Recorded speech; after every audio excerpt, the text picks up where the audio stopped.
wabarakatuh. Waalaikumsalam warahmatullahi wabarakatuh. Alhamdulillah. Alhamdulillahillazi arsala rasulahu bilhuda wa dinil haq liyuzhirahu ala dini kullihi wa kafa billahi syahida. Pertama dan utama sekali, marilah kita mohonkan puji dan syukur kita kehadirat Allah Subhanahu wa taala yang telah melimpahkan rahmat dan karunia-Nya ke hadapan kita bersama. Selawat beriring salam tidak lupa pula kita hadiahkan buat Nabi besar Muhammad SAW yang telah berhasil menggulung tikar kekafiran dan mengembangkan permadani keislaman seperti saat sekarang ini. Yang kami hormati Ibu Pengawas Satuan Pendidikan, yang kami hormati Bapak Kepala Sekolah beserta wakil, dan yang kami hormati Bapak Ibu Majelis Guru SMA 1 Sungai Tarap beserta pegawai tata usaha.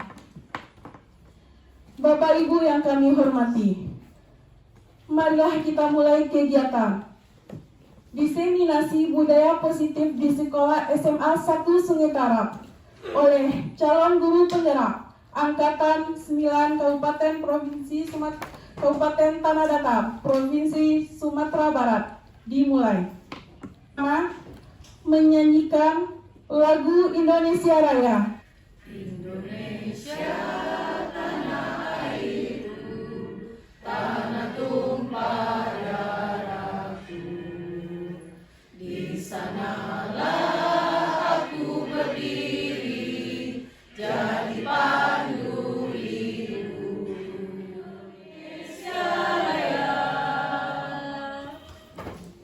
Acara selanjutnya, sambutan dari Kepala Sekolah SMA 1 Sungai Tarap. Assalamualaikum warahmatullahi wabarakatuh. Waalaikumsalam warahmatullahi wabarakatuh. Yang sama-sama kita hormati Ibu Sindani, pengawas satuan pendidikan kita. Dan yang sama-sama kita hormati Bapak Ibu pimpinan, kemudian Bapak Ibu yang akan memberikan seminar pada kita pada pagi hari ini. Maaf kalau ada kesalahan. Wabillahi taufik wal hidayah. Wassalamualaikum warahmatullahi wabarakatuh. Waalaikumsalam.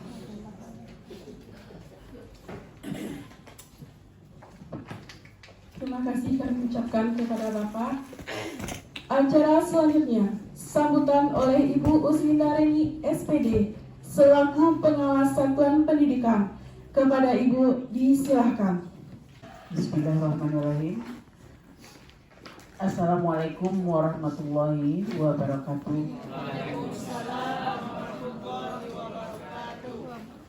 Puji beserta syukur tidak bosan-bosannya kita panjatkan kehadirat Allah Subhanahu wa taala yang telah memberi kita izin untuk dapat berkumpul pada hari ini dalam rangka diseminasi budaya positif yang dilaksanakan oleh 4 CGP SMA 1 Sungai Tarap. Dan tak lupa selawat beriring salam kita mohon disampaikan kepada junjungan kita Nabi besar Muhammad Sallallahu Alaihi Wasallam. Yang kita hormati Bapak Kepala SMA 1 Sungai Tarap, Bapak Ibu unsur pimpinan, Bapak Ibu Majelis Guru Karyawan Karyawati SMA 1 Sungai Tarap, dan teristimewa buat calon guru penggerak SMA 1 Sungai Tarap yang telah melaksanakan diseminasi dengan tujuan membagi kepada kita bersama budaya positif yang dapat kita laksanakan demi memperbaiki krisis karakter generasi pada saat sekarang ini. Walaupun kecil budaya tersebut, tapi kalau semuanya melaksanakan, insya Allah akan membawa perubahan yang sangat berarti. Jadi masing-masing CGP ini akan memberikan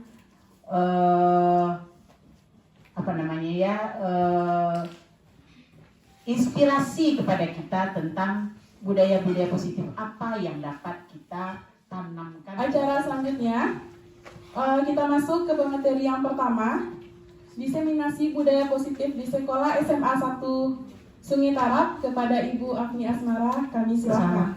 Bapak dan Ibu, pada kesempatan kali ini kami dari CGP Angkatan 9 Kabupaten Tanah Datar Provinsi Sumatera Barat, pada hari ini kami ada 4 orang. Pertama saya Afni Asmara, yang kedua adalah Ibu Resi Amelia Eskom, yang ketiga Ibu Vike Eka Natalia, yang keempat adalah Ibu Mira Astuti. Bapak dan Ibu yang kami hormati, pada saat sekarang ini kami tidak mengajar kepada Bapak dan Ibu, tapi kita berbagi praktik apa yang kami dapatkan melalui pembelajaran sebagai guru penggerak pada saat sekarang ini. Bapak dan Ibu, Bapak dan Ibu, banyak hal-hal positif yang kami rasakan sebagai guru penggerak Bapak dan Ibu, yang pada awalnya terpaksa rasanya mengikuti ini awalnya Bapak Ibu, tapi setelah kita mengikuti ini tibalah kepada kami motivasi yang sangat besar atau motivasi intrinsik yang muncul pada kami saat sekarang ini Bapak dan Ibu. Bapak dan Ibu, sebelumnya Bapak dan Ibu, ini adalah materi kita tentang budaya positif. Bapak dan Ibu, sebelum masuk kepada materinya, Bapak dan Ibu, apakah Bapak dan Ibu tahu apa yang dimaksud dengan budaya positif? Silakan Bapak dan Ibu. Budaya positif itu seperti apa ya yang akan kita sampaikan nanti? Agar bibit bisa berkembang secara maksimal, maka petani dapat memperbaiki kondisi tanah, memelihara bibit tanaman, memberikan pupuk dan air, membasmi ulat atau jamur yang mengganggu hidup bibit tanaman dan lain sebagainya. Bapak dan Ibu, menurut Bapak dan Ibu, kalau kita ini sekolah diibaratkan sebagai ladang Bapak dan Ibu, kira-kira ladang itu sekolah kita ini ladang. Kalau begitu Bapak Ibu, siapa kita? Petani. Kita punya Bapak Ibu. Kita adalah petani. Sepakat Bapak Ibu? Kita semuanya adalah petani Bapak Ibu. Siapa yang menjadi bibit ini Bapak Ibu? Siswa kita Bapak Ibu. Siswa kita Bapak Ibu. Siswa kita inilah yang menjadi bibit kita Bapak dan Ibu. Kalau Bapak dan Ibu ladangnya bagus, tanahnya bagus, petaninya bagus, bibitnya bagus, kira-kira apa yang akan kita dapatkan Bapak Ibu? Hasil yang bagus. Ya, sepakat Bapak Ibu? Sepakat kita, hasilnya yang bagus. Sekarang Bapak dan Ibu, kita dapat bibit unggul, kita dapat anak yang baik, kita dapat anak yang punya prestasi baik, kita dapat anak yang bagus nilainya, tapi petaninya nggak pandai mengolah bibit. Kira-kira bagaimana Bapak Ibu? Nah, itu gagal panen kita Bapak Ibu. Disinilah yang dikatakan oleh Ki Hajar Dewantara bahwa kita adalah petani. Kita harus bisa menyemai bibit-bibit ini Bapak Ibu. Pun kalau seandainya kita dapat bibit yang mungkin kurang baik, tetapi petaninya mampu menyemainya dengan baik, memberikan pengairan yang baik, tanahnya diolah dengan baik, kira-kira bagaimanakah bibit ini Bapak Ibu? Bagaimana Bapak Ibu? Hasilnya bagaimana? Akan tumbuh baik. Nah, itulah kita Bapak Ibu. Kalau sekolah kita, Bapak dan Ibu guru kita mampu, kalau kita bisa menyemai bibit-bibit ini dengan baik kepada Ibu, insya Allah kita akan mendapatkan anak-anak yang berprestasi. Sepakat Bapak Ibu? Nah, begitu juga dari uraian ini dapat kita ibaratkan Bapak Ibu bahwa sekolah ibaratkan tempat tanah bercocok tanam, hingga gurunya mengusahakan sekolah menjadi lingkungan yang menyenangkan, menjaga dan melindungi murid-murid dari hal yang tidak baik. Selanjutnya, dengan demikian karakter murid tumbuh dengan baik sesuai dengan profil pelajar Pancasila. Nah, kita dapat segalanya. Apakah itu budaya positif? Sudah disampaikan sama Bu. Menurut Bapak dan Ibu, apakah di sekolah kita ini sudah dilaksanakan budaya positif? Silakan Bapak Ibu. Silakan Bapak Ibu. Apakah di sekolah kita sudah dilaksanakan budaya positif? Sudah. Oke. Silakan Bunda Imamita. Siapa tadi yang katakan sudah? Bun Rina. Menurut Bu Rina, apakah sekolah kita sudah dilaksanakan budaya positif? Baik, terima kasih Bu. Kalau menurut pendapat saya, budaya positif itu udah kita jalankan. Seperti salah satunya itu yang 5S itu. Cuman kan kemarin kan terkendala waktu pandemi sehingga itu mulai menghilang gitu. Nah sekarang kan kita udah berusaha untuk mengembalikan kembali itu. Terima kasih Bapak dan Ibu. Kita sudah membudayakan budaya 5S Bapak dan Ibu. Kita bisa dipahami waktu sebelum pandemi kita menyapa anak, bersalaman. Kalau kita di depan kelas, kita baris dulu, kemudian baru kita masuk ke dalam kelas, kita melakukan berdoa bersama, selanjutnya kita membaca Al-Quran bersama, kita baca Asmaul Husna, kita menyanyikan lagu Indonesia Raya untuk menumbuhkan jiwa patriot kita kepada negara kesatuan Republik Indonesia ini. Sudah kita lakukan Pak Guru? Sudah. Alhamdulillah. SMA 1 Sungai Tarap sudah melakukan budaya positif ini Bapak dan Ibu. Dan menurut Bapak dan Ibu, apakah penting budaya positif ini? Sangat penting. Nah, Bapak dan Ibu, budaya positif ini adalah Bapak Ibu bagaimana pembentukan akhlak anak kita. Sekarang ini apalagi kita sudah kemarin kita sudah untuk sholat berjamaah kita sudah atur bagaimana sebaiknya Bapak dan Ibu, apa yang kita lakukan agar anak-anak ini sholatnya kembali banyak dan tidak ada terkendala apa-apa terhadap sholat ini Bapak dan Ibu. Jadi budaya positif itu adalah Bapak dan Ibu perwujudan nilai-nilai kebajikan atau keyakinan universal yang diterapkan di sekolah. Keyakinan universal ini Bapak dan Ibu diantaranya adalah profil kerja Pancasila itu Bapak Ibu ada ketuhanan yang Maha Esa, berbudi pekerti luhur, berakhlak mulia, mandiri, kreatif dan segala macamnya. Nah selama ini kita guru merasa berkewajiban mengontrol pribadi siswa agar siswa itu memiliki perilaku yang sesuai dengan kita harapkan. Benar Bapak dan Ibu? Benar kita sedang mengontrol anak kita ini sesuai dengan yang kita harapkan? Iya. Kemudian perwujudannya Bapak Ibu, guru sering memberikan hukuman kepada siswa yang melakukan kesalahan. Benar Bapak dan Ibu? Benar. Kemudian dan memberikan penghargaan kepada siswa yang berperilaku baik. Benar Bapak Ibu? Benar. Nah, sekarang apakah itu bisa kita kontrol? Budaya positif ini Bapak Ibu sangat penting diterapkan di sekolah karena dengan memahami budaya positif ini dapat memunculkan motivasi intrinsik siswa sehingga siswa menjadi pribadi yang berakhlak mulia, bertanggung jawab dan mandiri. Jadi tujuan kita Bapak Ibu adalah ini sebenarnya. Menjadikan anak-anak kita ini anak-anak yang bertanggung jawab. Anak-anak yang mandiri, anak-anak yang berakhlak mulia. Itu Bapak dan Ibu yang tujuan kita sebenarnya Bapak Ibu. Inilah Bapak dan Ibu konsep inti dari budaya positif ini Bapak Ibu. Ini akan kami sajikan bersama-sama nanti berempat Bapak Ibu. Pertama adalah perubahan paradigma belajar.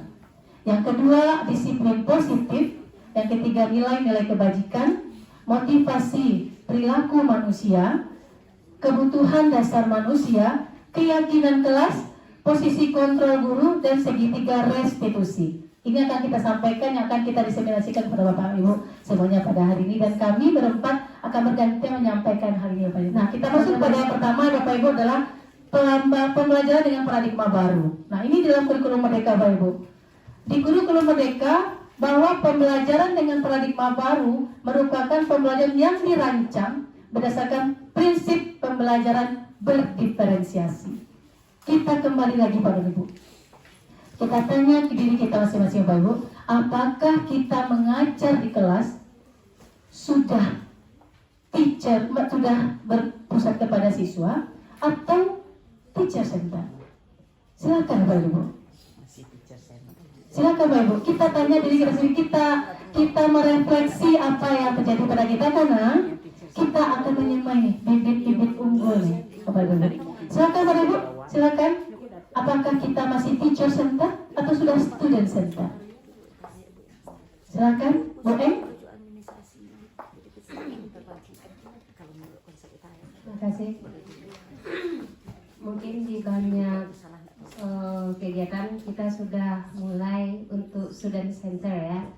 Ya, kita membangkitkan potensi-potensi yang ada pada anak, ya, mengakali bagaimana potensi anak itu keluar, ya, dengan strategi yang mungkin mapan untuk anak itu.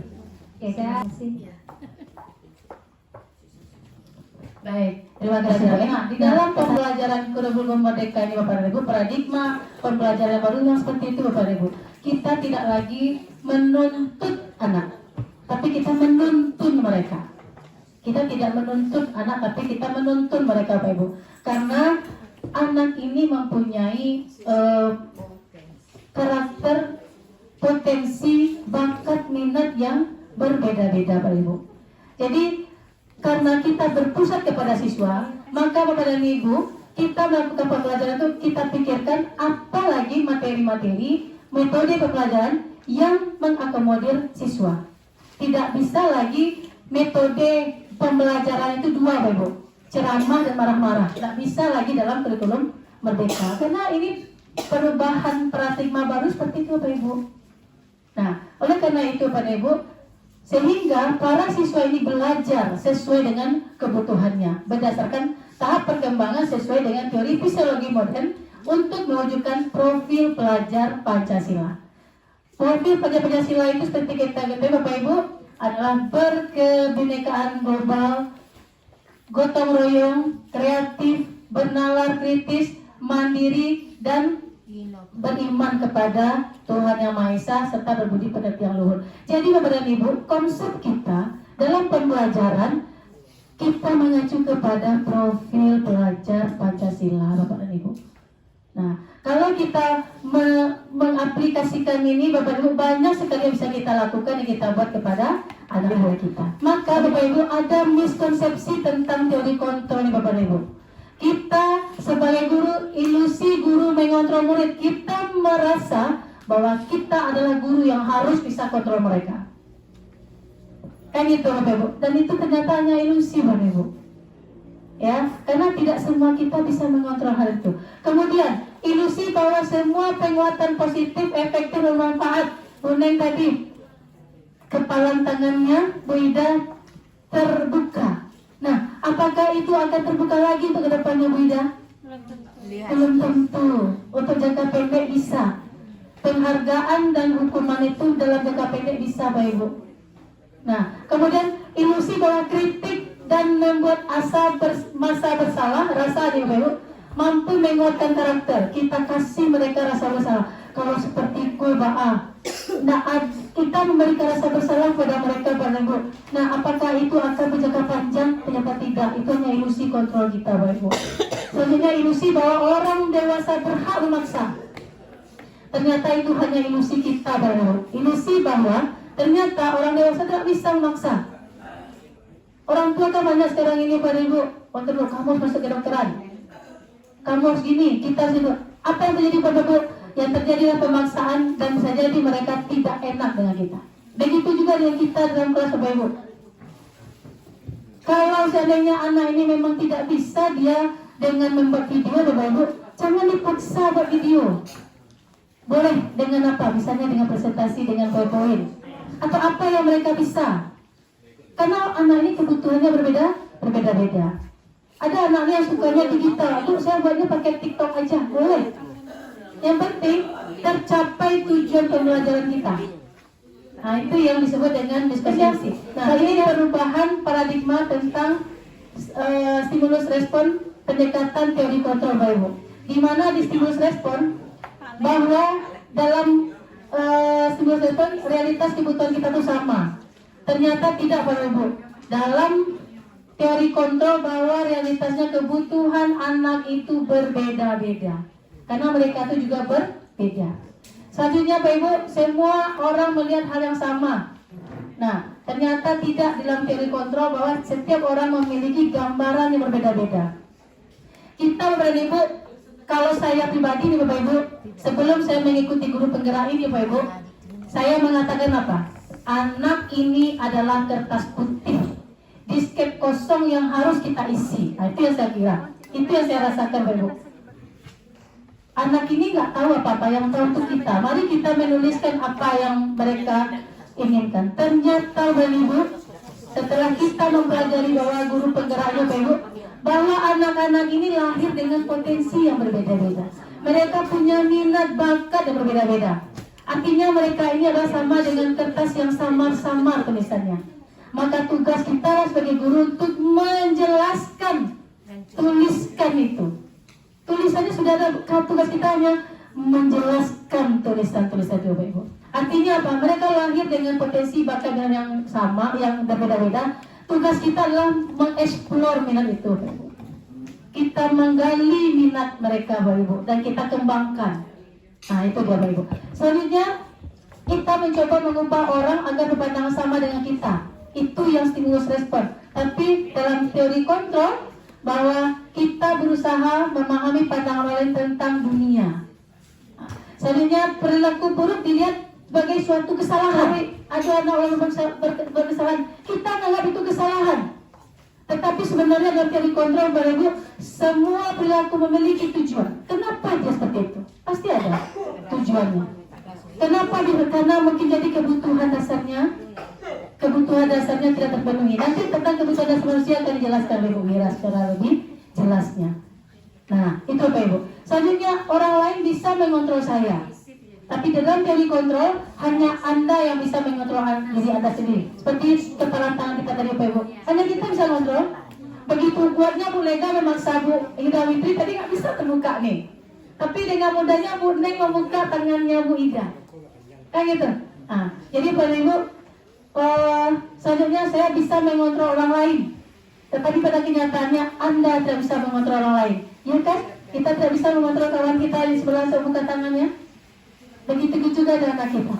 Nah, pemaksaan ada pada saat bujukan gagal, dan dalam teori kontrol pada Ibu, kolaborasi menciptakan pilihan-pilihan baru. Nah, ini nanti akan ada dalam segitiga restitusi yang akan disampaikan nanti oleh Bu Kike beserta keyakinan kelas. Bagaimana nanti kita akan buat keyakinan kelas Ibu. Kemudian model berpikir menang kalah. Kalau dulu menang kalah, ya kamu menang, ya udah, kamu salah, kamu benar, dan begitu. Tetapi dalam teori kontrol, teorinya adalah model berpikirnya menang-menang. Jadi anak ini kita minta mereka untuk jadikan solusinya. Kamu salah, benar, kamu salah. Sekarang apa solusinya? Kita minta dari mereka. Solusinya apa? Nah, oleh karena itu Bapak Ibu, disiplin positif. Nah, disiplin Bapak Ibu, dari kata disiplin ini apa yang Bapak Ibu tahu? Apa itu disiplin? Yang disiplin itu apa menurut Ibu, Bu? Kalau menurut saya yang disiplin itu adalah mampu untuk melaksanakan sesuai dengan aturannya. Oke, kita atur sama Ibu ya. Berarti disiplin itu melaksanakan sesuatu sesuai dengan aturan. Nah, Bapak dan Ibu, disiplin itu berasal dari kata disiplina, Bu, yang artinya belajar. Nah, disiplin mengacu pada disiplin diri, memiliki tanggung jawab terhadap apa yang dilakukan berdasarkan nilai-nilai yang diyakini. Nah, kemudian disiplin positif Bapak dan Ibu, kita tahu tadi disiplin benar yang sampaikan sama Ibu-ibu tadi. Disiplin adalah pengaturan diri, kemudian mematuhi aturan. Nah, itu dia yang disiplin. Tetapi yang kita mau adalah disiplin positif. Apa itu disiplin positif? Disiplin positif merupakan salah satu cara menerapkan disiplin yang bertujuan untuk menumbuhkan kesadaran serta memberdayakan peserta didik tanpa imbalan atau penghargaan atau hukuman dan juga reward ancaman. Apa itu disiplin diri? Apa itu disiplin positif Bapak Ibu? Itu yang disebut dengan motivasi intrinsik. Motivasi diri itu yang kita ingin tanamkan kepada kita. Kenapa kamu mau datang cepat? Ya karena saya nggak mau dihukum, Bu. Nah, berarti sudah masuk kepada motivasi ekstrinsik ya. Gitu. Motivasinya ekstrinsik gitu. Ah, ya. Kenapa kamu terlambat? Kenapa kamu suka terlambat? Karena saya mau cari perhatian. Berarti ada motivasinya, motivasi ekstrinsik. Gitu. Tapi kenapa kamu mau datang pagi? Ya, karena kalau saya datang pagi, saya lebih segar, saya lebih bisa menerima pelajaran, dan saya lebih siap untuk menerima pelajaran. Berarti kalau seperti itu motivasi anak datang pagi, berarti dia sudah ada motivasi intrinsik dalam dirinya. Tapi kalau dia datang pagi tidak karena ingin mendapatkan penghargaan atau tidak mau dapat hukuman, maka motivasinya masih motivasi ekstrinsik. Dia belum ada disiplin positif. Jadi disiplin positif ini artinya adalah motivasi intrinsik. Nah, sebagai pendidik tujuan kita ini Bapak Ibu, kita menciptakan siswa yang memiliki disiplin diri sehingga mereka berperilaku mengacu kepada nilai-nilai kebajikan universal yang memiliki motivasi intrinsik untuk berubah arah. Nah, nilai-nilai kebajikan ini Bapak Ibu diantaranya ada profil pelajar Pancasila, ada menurut Ibu Primary Years Program dan keterampilan hidup life skill. Nah, ini dia Bapak Ibu motivasi perilaku manusia. Ini yang kita harapkan Bapak Ibu. Apa yang kita harapkan Bapak Ibu? Adanya motivasi intrinsik atau disiplin positif. Di mana motivasi ekstrinsik itu untuk menghindari hukuman dan juga ingin mendapatkan penghargaan. Begitu juga kita Bapak Ibu, seperti sampaikan Bapak kepala sekolah tadi, Ibunda tadi, kita datang ke sekolah cepat karena takut dengan kepala sekolah, karena takut pagar tutup. Nah, itu berarti motivasinya masih ekstrinsik. Tapi kalau memang kita mau melaksanakan pembelajaran dengan sebaik-baiknya, maka ada motivasi intrinsik dalam diri kita Bapak Ibu. Seperti sampaikan sebelumnya tadi, petaninya kita akan menyemai bibit-bibit unggul, tentu saja kita memberikan teladan, panutan Bapak Ibu.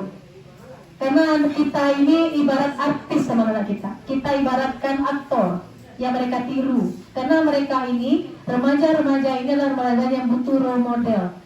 Siapa yang jadi modelnya kita, Bapak? Mungkin kita bisa lihat mereka lebih patuh kepada gurunya daripada orang tuanya. Nah, Bapak dan Ibu, ini yang akan kita pelajari ke depan. Setelah ini ada hukuman, konsekuensi, dan restitusi. Kalau hukuman itu Bapak dan Ibu tidak terencana, tiba-tiba karena dia tiba-tiba aja muncul ide-ide gitu ya. Sebenarnya murid tidak tahu apa yang akan terjadi atau tidak dilibatkan, bersifat satu arah dan berupa hukuman fisik atau psikis.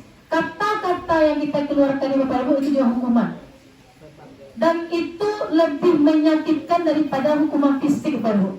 Karena kalau hukuman fisik luka nawa habis dimukulnya, tapi ketika kata-kata verbal kita yang keluar itu tertancap di hatinya Bapak Ibu. Jadi hati-hati kita dalam berbicara, jangan kita malpraktek, jangan kita berkata yang tidak baik kepada anak kita. Dan seperti yang dikatakan tadi Bapak Ibu, untuk stimulus respon anak yang punya kesalahan Bapak dan Ibu itu kita anggap mereka salah, tapi sebenarnya dalam teori kontrol pasti mereka punya tujuan. Kenapa mereka seperti itu? Nah, kemudian konsekuensi ini Bapak Ibu terencana, disepakati sesuai dengan peraturan. Nah, kalau sudah kita sepakati bersama, seperti berarti misalnya mengatakan, kalau kamu tidak parkir motor di parkiran, maka motor yang di luar parkiran akan dikempeskan. Setuju? Setuju kata mereka. Oke, kita laksanakan. Tapi itu namanya konsekuensi, bukan hukuman. Bukan hukuman itu, karena kita sudah menyatakan, karena kita sudah membuat kesepakatan. Begitu juga Bapak dan Ibu dalam kelas. Kalau kamu tidak ada membuat tugas, apa konsekuensinya? Apa kesepakatan kita? Nanti akan ada dalam keyakinan kelas yang akan disampaikan oleh sama Bu ya. Apa konsekuensinya? Nah, konsekuensi itu Bapak Ibu terencana. Murid tetap dibuat tidak nyaman. Kalau konsekuensi ini memang murid tidak nyaman, karena kan mereka tidak melakukan yang sesuai dengan kesepakatan, dan sikap guru selalu memonitor anak. Nah, yang tepatnya adalah Bapak Ibu restitusi. Kami juga mendapatkan ini juga di guru penggerak ini Bapak Ibu, karena kita tahunya hukuman, konsekuensi, penghargaan. Nah, restitusi ini Bapak Ibu adalah proses menciptakan kondisi bagi murid untuk memperbaiki kesalahan. Anak ini salah benar, tapi kita minta pada mereka, apa yang kamu lakukan untuk untuk menyelesaikan masalah itu. Misalnya anak kita ini cabut, kalau kita mengatakan kamu cabut maka diskor, itu kan konsekuensi yang sudah kita buat. ya kan? Tapi apa restitusinya? Sekarang kamu sudah merokok, apa yang akan kamu lakukan? Apa yang kamu lakukan untuk memperbaiki kesalahan kamu itu? Itu yang harusnya kita pertanyakan lagi Bapak Ibu. Nah, jangan kita satu arah lagi. Nah, kemudian proses kolaborasi mengajarkan murid untuk mencari solusinya sendiri. Jadi kita minta mereka yang membuat kesalahan itu, kita minta mereka untuk mencari solusinya apa? Apa solusinya? Jadi ada dua arah berkolaborasi mereka. Nah, ini yang mereka lakukan untuk perbaiki kesalahan. Jadi memang datangnya dari mereka, bukan lagi kita Bapak Ibu. Bapak Ibu, mari melalui budaya positif sekolah kita kembali bergandengan tangan karena ini semuanya kolaboratif Bapak Ibu. Kolaboratif, tidak bisa saya saja sendiri, tapi saya berkolaborasi dengan guru BK. Nanti saya berkomunikasi dengan Bu Neng, Bu Ida, dengan wali kelas, dengan kepala sekolah, unsur pimpinan. Begitu Bapak Ibu. Baik Bapak dan Ibu, ini materi yang pada hari ini saya sampaikan karena kami ada 4 CGP. Maka untuk materi berikutnya akan disampaikan oleh Ibu Mira Asuti. Kepada Bu Mira dipersilakan. Assalamualaikum warahmatullahi wabarakatuh.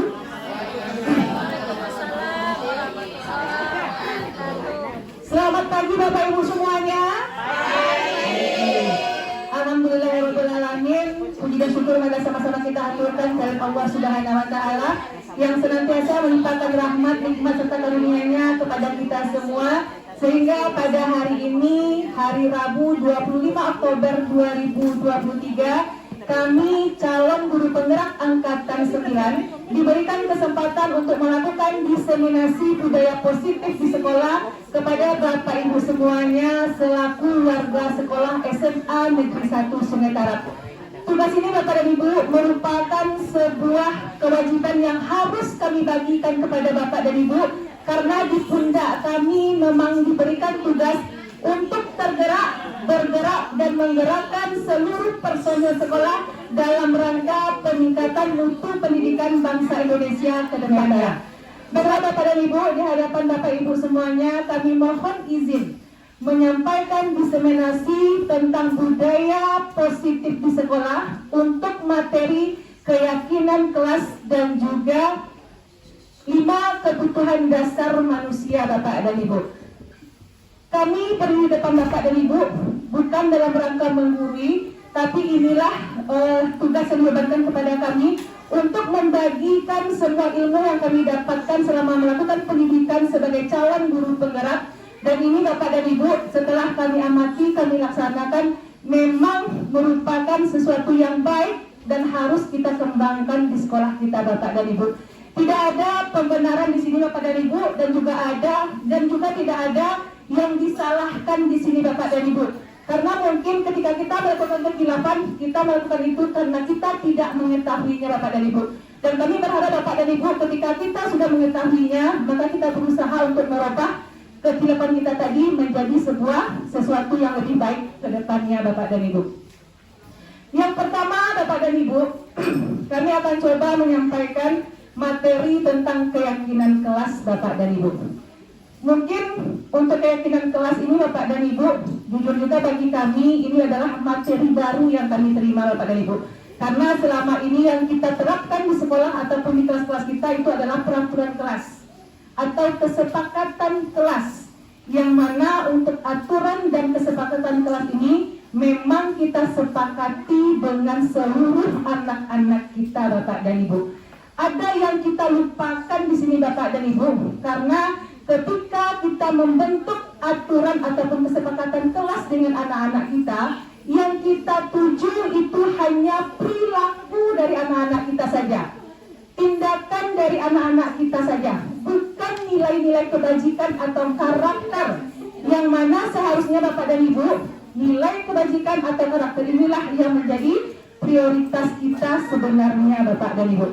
Salah satu contohnya Bapak dan Ibu, peraturan kelas yang sudah kita sepakati dengan anak-anak kita adalah selama belajar dengan Ibu tidak ada yang datang terlambat. Mungkin hanya itu saja kesepakatan kelas kita. Atau bagi yang terlambat 5 menit setelah Ibu datang, Ananda silakan duduk di lantai belajarnya. Atau silakan Ananda duduk di luar, tidak bisa mengikuti pembelajaran dengan Ibu. Tetapi kita lupa Bapak dan Ibu, nilai-nilai kebajikan yang harus kita tetapkan kepada anak-anak kita. Jadi konsepnya Bapak dan Ibu, antara kesepakatan kelas dengan keyakinan kelas itu sangat berbeda Bapak dan Ibu. Bedanya adalah kalau kesepakatan kelas kita lebih mengarah kepada tindakan atau perilaku dari anak-anak kita. Tapi kalau keyakinan kelas Bapak dan Ibu itu lahir dari hati anak-anak kita, dan kita yakini Bapak dan Ibu ketika anak-anak kita sudah bergerak melalui hatinya Bapak dan Ibu, otomatis keyakinan tadi bisa mengontrol perilaku dan tindakan dari anak-anak kita Bapak dan Ibu. Jadi kalau memang keyakinan ini sudah kita tetapkan Bapak dan Ibu, tidak ada lagi yang namanya hukuman atau penghargaan terhadap anak-anak kita Bapak dan Ibu. Bapak dan Ibu, mengapa keyakinan kelas?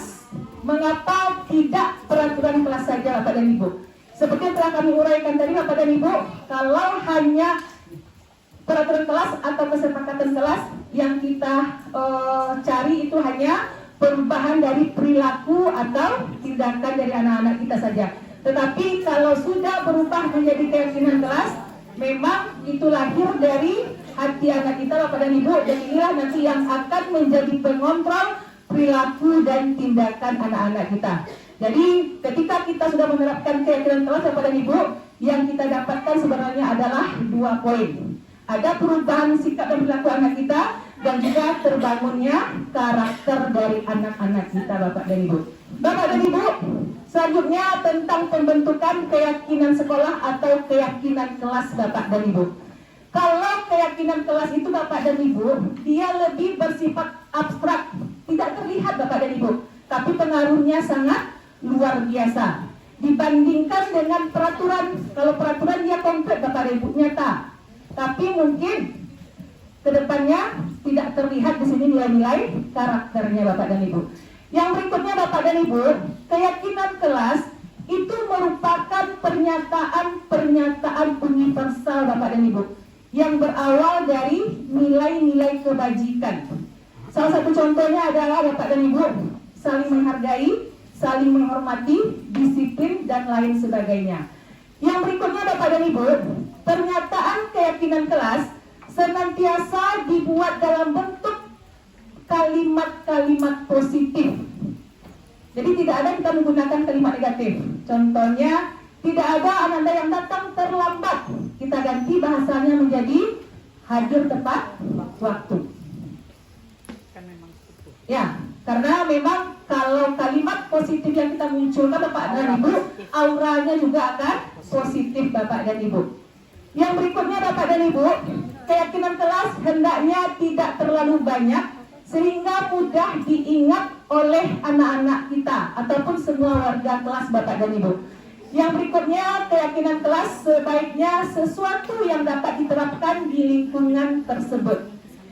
Yang berikutnya, semua warga kelas hendaknya ikut berkontribusi dalam pembuatan keyakinan kelas ini. Yang mana Bapak dan Ibu, keterlibatan anak ini dalam membuat keyakinan kelas, kita minta nanti saat mereka melakukan curah pendapat Bapak dan Ibu. Nanti kita akan praktekkan Bapak dan Ibu bagaimana betul membentuk keyakinan kelas. Dan yang terakhir Bapak dan Ibu, setelah keyakinan kelas ini kita buat Bapak dan Ibu, kita harus selalu melakukan peninjauan ulang terhadap keyakinan kelas yang sudah kita sepakati Bapak dan Ibu. Atau kita refleksi Bapak dan Ibu, apakah seluruh keyakinan kelas yang sudah kita sepakati ini terjalankan semuanya oleh anak kita Bapak dan Ibu atau tidak. Jika tidak semuanya terlaksana di kelas kita Bapak dan Ibu, maka kita perlu kembali meninjau ulang keyakinan kelas kita, maka harus kita susun kembali keyakinan kelas yang baru Bapak dan Ibu. Ini Bapak dan Ibu, contoh-contoh keyakinan kelas atau nilai-nilai kebajikan yang dituangkan dalam keyakinan kelas atau keyakinan sekolah Bapak dan Ibu. Kembalikan barang ke tempatnya, berarti keyakinan kelasnya adalah bertanggung jawab. Dilarang mengganggu orang lain, saling menghormati, hadir di sekolah 15 menit sebelum pembelajaran, sama dengan menghormati orang lain dan komitmen. Dilarang melakukan kekerasan, berarti ini ada nilai keamanan, saling menghormati. Yang berikutnya, dilarang menggunakan narkoba, ini arahnya ke kesehatan Bapak dan Ibu. bergantian atau menunggu giliran. Di sini menghormati orang lain dan berempati. Dilarang merokok, ini adalah kesehatan, menghormati orang lain. Gunakan masker, kesehatan dan keamanan. Dan yang terakhir, berjalan di kelas dan koridor, ini adalah keamanan dan keselamatan. Nah, inilah Bapak dan Ibu, langkah-langkah yang harus kita tempuh Bapak dan Ibu terkait dengan prosedur pembentukan keyakinan sekolah atau keyakinan kelas. Yang pertama Bapak dan Ibu, kita harus melibatkan semua murid untuk bercurah pendapat tentang peraturan yang perlu disepakati di sekolah ataupun di dalam kelas. Caranya nanti Bapak dan Ibu, masing-masing anak kita harus minta membuatkan curah pendapatnya Bapak dan Ibu, boleh lebih dari satu, dan nanti curah pendapat itu dituangkan dalam kertas stick note Bapak dan Ibu. Atau nanti boleh langsung dituliskan di papan tulis. Tapi kalau langsung dituliskan di papan tulis, agak kerepotan kita Bapak dan Ibu. Yang berikutnya Bapak dan Ibu, semua curah pendapat anak-anak kita ini kita catat pada kertas stick note, kemudian anak-anak kita menempelkannya di dinding kelas Bapak dan Ibu. Setelah anak seluruhnya menempelkan kertas stick note-nya, maka kita selaku guru bertugas untuk merekap semua curah pendapat dari anak-anak kita Bapak dan Ibu. Yang berikutnya, dari curah pendapat yang sudah kita rekap tadi Bapak dan Ibu, kami yakin versi bahasa anak-anak kita itu lebih dominan menggunakan bahasa-bahasa negatif. Karena kami sudah praktekkan Bapak dan Ibu, ternyata memang ya, anak kita lebih sering menggunakan kata tidak, jangan memberikan tugas banyak-banyak Bu. Memang lebih dominan anak kita menggunakan bahasa-bahasa yang sifatnya bahasa negatif. Kemudian Bapak dan Ibu, setelah kita ganti kalimat negatif tadi menjadi kalimat positif, maka kegiatan kita berikutnya adalah kita kembali tinjau ulang kalimat-kalimat positif yang telah kita sepakati tadi Bapak dan Ibu menjadi keyakinan kelas kita. Kalau sudah kita rumuskan keyakinan kelas Bapak dan Ibu, untuk finalisasinya kita lemparkan kembali kepada anak-anak kita apakah mereka sepakat dengan keyakinan kelas yang sudah kita sepakati Bapak dan Ibu.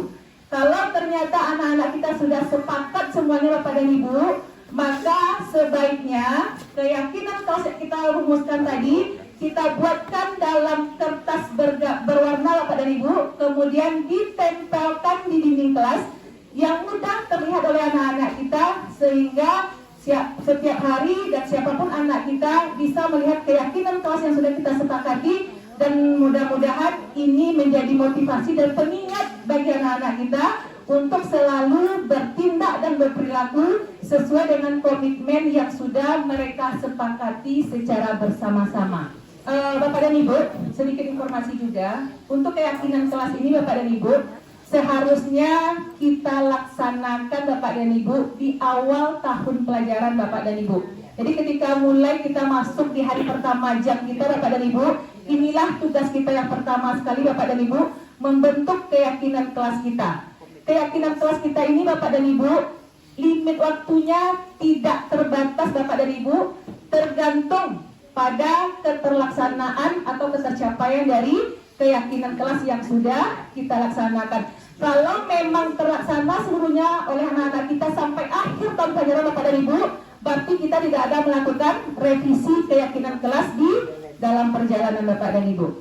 Bapak dan Ibu, inilah sedikit berbagi praktik baik Bapak dan Ibu yang telah kami laksanakan tentang pembentukan keyakinan kelas di kelas 12 MIPA 2 Bapak dan Ibu. Bapak dan Ibu, ini sengaja kami percepat Bapak dan Ibu karena kita memberikan ruang waktu kepada anak 5 menit untuk melakukan curah pendapat, kemudian mereka secara bergantian menempelkannya di kertas koran kita. Kegiatan ini Bapak dan Ibu adalah kegiatan merekap curah pendapat dari masing-masing anak-anak kita. Bapak dan Ibu, kegiatan curah pendapat ini kita lakukan bertujuan untuk menampung seluruh kebutuhan dari anak-anak kita Bapak dan Ibu. Karena kita yakin kalau seluruh kebutuhannya kita penuhi Bapak dan Ibu, insya Allah keyakinan kelasnya itu akan terlaksana dengan baik Bapak dan Ibu.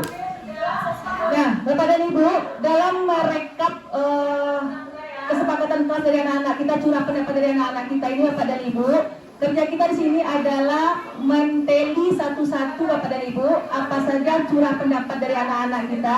Jika ada yang sama Bapak dan Ibu, berarti kita tidak tuliskan di papan tulis karena dia sudah tercover pada kesepakatan yang sebelumnya Bapak dan Ibu. Bapak dan Ibu, langkah selanjutnya setelah kita rekap seluruh curah pendapat dari anak-anak kita, maka tugas kita yang berikutnya adalah merubah kalimat negatif menjadi kalimat positif Bapak dan Ibu, sehingga bahasanya lebih halus dibandingkan dengan kalimat negatif Bapak dan Ibu. Tujuannya Bapak dan Ibu, kita merubah kalimat negatif jadi kalimat positif ini salah satunya adalah agar anak kita tidak termotivasi untuk melakukan yang negatif Bapak dan Ibu. Contoh, tidak ada yang terlambat hadir, tapi boleh sebenarnya terlambat hadir Bapak dan Ibu. Maka kita ganti dengan hadir tepat waktu. Kalau hadir tepat waktu, berarti semuanya memang harus hadir tepat waktu Bapak dan Ibu. Jadi setidaknya Bapak dan Ibu, kalimat negatif ini Bapak dan Ibu bisa memancing anak untuk melakukan hal yang negatif Bapak dan Ibu.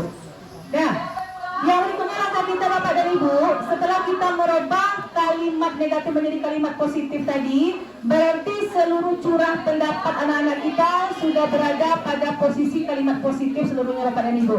Dari kalimat positif ini Bapak dan Ibu, kita akan hubungkan dengan nilai-nilai kebajikan yang terkandung Bapak dan Ibu. Contohnya tadi tidak ada yang membuli teman. Berarti di sini menghargai dan menghormati. Hadir tepat waktu, berarti disiplin Bapak dan Ibu. Belajar outdoor, permintaan anak Bapak dan Ibu, berarti di sini ada nilai kebersihan dan juga ada nilai keselamatan Bapak dan Ibu. Piket sesuai dengan tugasnya masing-masing, berarti di sini nanti ada nilai tanggung jawab dan disiplin. Kemudian ada keinginan anak kita kompak di dalam kelas Bapak dan Ibu, berarti ini muncul nilai solidaritas dari anak-anak kita Bapak dan Ibu. Kegiatan kita yang berikutnya Bapak dan Ibu, untuk 12 MIPA 2 kami sudah sepakat Bapak dan Ibu bersama anak-anak ada 10 keyakinan kelas yang sudah disepakati Bapak dan Ibu. Untuk itu Bapak dan Ibu, kami telah menyediakan satu potongan kertas berwarna Bapak dan Ibu. Kami sediakan 5 potongan kertas berwarna. Nanti kami tunjuk kepada 5 orang anak untuk menuliskan 2 keyakinan kelas pada satu kertas ini Bapak dan Ibu, dan kemudian ditempel di kertas koran di depan kelas dari anak-anak kita Bapak dan Ibu. Sedikit Bapak dan Ibu, ketika kami praktek ini kemarin, mungkin karena sudah memakai jambu Laila, sehingga ada satu langkah yang terlupa Bapak dan Ibu, dan kami sengaja menghapusnya di slide Bapak dan Ibu karena tidak kami lakukan di video ini, yaitu setelah kita tempelkan keyakinan kelas di dinding kelas Bapak dan Ibu, kita minta perwakilan kelas untuk menandatangani Bapak dan Ibu. Ini menandakan kalau kelas kita sebenarnya sudah sepakat untuk menjalankan semua keyakinan kelas kita ini Bapak dan Ibu. Bapak dan Ibu, mungkin itulah sedikit dari berbagi praktik baik tentang keyakinan kelas kita Bapak dan Ibu. Kalau seandainya ini kita praktekkan Bapak dan Ibu, untuk kelas 12 ada 14 mata pelajaran, berarti nanti ada 14 tempelan keyakinan kelas di kelas kita Bapak dan Ibu. Dan kami yakin Bapak dan Ibu, kalau ini memang kita bersamai secara bersama-sama Bapak dan Ibu, insya Allah pembentukan karakter anak itu sedikit banyaknya akan terjadi pada keyakinan kelas ini Bapak dan Ibu. Baiklah Bapak dan Ibu, kita lanjut untuk materi yang kedua, yaitu tentang kebutuhan dasar manusia dan juga dunia berkualitas. Sedikit mereview Bapak dan Ibu tentang keyakinan kelas tadi Bapak dan Ibu. Kami juga sudah sampaikan bahwasanya membuat keyakinan kelas itu adalah penampung curah pendapat dari anak-anak kita Bapak dan Ibu. Apa yang dicurahkan oleh anak-anak kita Bapak dan Ibu sebenarnya itu adalah kebutuhan yang mereka inginkan Bapak dan Ibu. Secara teori dan konsepnya Bapak dan Ibu, untuk kebutuhan dasar manusia itu ada 5 Bapak dan Ibu. Yang pertama ada kebutuhan untuk bertahan hidup Bapak dan Ibu. Yang kedua ada kebutuhan untuk kasih sayang dan merasa diterima. Yang ketiga ada kebebasan. Yang keempat ada kesenangan, dan yang kelima ada penguasaan Bapak dan Ibu. Dan kami sangat yakin Bapak dan Ibu, mungkin kelima kebutuhan dasar manusia ini Bapak dan Ibu juga ada pada anak-anak kita. Tapi sayangnya Bapak dan Ibu, termasuk saya dan mungkin juga kita semua Bapak dan Ibu, kita belum pernah bisa memahami betul Bapak dan Ibu apa-apa saja kebutuhan yang dibutuhkan oleh anak-anak kita Bapak dan Ibu. Dan di sini Bapak dan Ibu, ketika anak-anak kita melakukan sebuah kesalahan atau pelanggaran terhadap peraturan sekolah Bapak dan Ibu, di sini sebenarnya anak kita sedang gagal memenuhi kebutuhan hidupnya Bapak dan Ibu. Untuk mereka itu Bapak dan Ibu, siapapun baik itu kita ataupun anak kita Bapak dan Ibu, untuk berubah itu sebenarnya adalah menjadi hak atau kapasitas diri kita sendiri Bapak dan Ibu. Siapapun yang ada di lingkungan kita, kalaupun mereka memaksa kita, jika diri kita memang tidak mau berubah Bapak dan Ibu, maka perubahan itu tidak akan terjadi Bapak dan Ibu. Dan di sini Bapak dan Ibu, ketika kita sudah mengidentifikasi semua kebutuhan-kebutuhan yang kita inginkan Bapak dan Ibu, maka kita akan mendorong terjadinya perubahan perilaku positif sebenarnya Bapak dan Ibu. Kalau kita sudah berperilaku positif Bapak dan Ibu, maka kita akan mampu menemukan solusi-solusi tersendiri untuk memenuhi kebutuhan kita Bapak dan Ibu. Jadi awalnya Bapak dan Ibu, kalau kita bisa mengidentifikasi kebutuhan kita Bapak dan Ibu, maka akan lahir pikiran positif. Dari pikiran positif ini Bapak dan Ibu, kita akan menemukan cara atau solusi untuk memenuhi kebutuhan kita tadi Bapak dan Ibu. Ini dia Bapak dan Ibu, 5 kebutuhan dasar manusia. Yang pertama bertahan hidup Bapak dan Ibu, ini terkait dengan pangan, sandang, papan, kesehatan diri kita Bapak dan Ibu, termasuk juga anak-anak kita Bapak dan Ibu. Dan ini adalah Bapak dan Ibu kebutuhan yang paling utama dan harus kita penuhi Bapak dan Ibu. Jadi dia Bapak dan Ibu, kalau ada anak sedang belajar bawa minta izin makan, mungkin untuk kedepannya Bapak dan Ibu boleh kita sikapi Bapak dan Ibu, karena anak kita memang sedang butuh memenuhi kebutuhan bertahan hidupnya Bapak dan Ibu. Yang berikutnya Bapak dan Ibu, kebutuhan tentang kasih sayang dan rasa diterima Bapak dan Ibu. Ini juga penting Bapak dan Ibu, karena ini kalau kita tidak pandai menempatkannya Bapak dan Ibu, maka ini akan menjatuhkan mental dari anak-anak kita Bapak dan Ibu. Salah satunya adalah semacam pengucilan terhadap anak Bapak dan Ibu, dan ini imbasnya sangat besar kepada psikologi anak untuk yang berikutnya Bapak dan Ibu. Jadi Bapak dan Ibu, ketika kita berada di kelas, maka perlakukanlah anak kita semuanya secara sama Bapak dan Ibu. Karena kemarin Bapak dan Ibu, ketika kami berkeyakinan kelas di 12 MIPA 2, memang ada anak yang menyampaikan Bapak dan Ibu, tolong kami tidak dibeda-bedakan antara anak yang pintar dengan anak yang kurang pintar Bu. Itu bahasa anak Bapak dan Ibu. Setelah kami tanya Bapak dan Ibu, memang itu pengakuan anak. Kadang-kadang Bu, kami yang tak pandai pun Bu, tidak dianggap di kelas Bu. Karena yang ditanya itu biasanya anak-anak yang pandai saja. Nah, kalau kita berlakukan ini Bapak dan Ibu, berarti kita sudah tidak memenuhi 2 kebutuhan anak kita Bapak dan Ibu. Yang pertama, rasa diterima dan kasih sayang, dan yang kedua ada kebutuhan penguasaan Bapak dan Ibu. Yang berikutnya kita lihat, ini adalah kebutuhan kebebasan Bapak dan Ibu.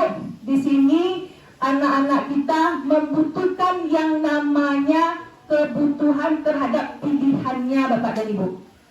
Terhadap pilihannya. Artinya apa di sini Bapak dan Ibu? Kita tidak bisa memaksakan keinginan kita terhadap anak kita, karena anak kita juga punya kebutuhan pilihan.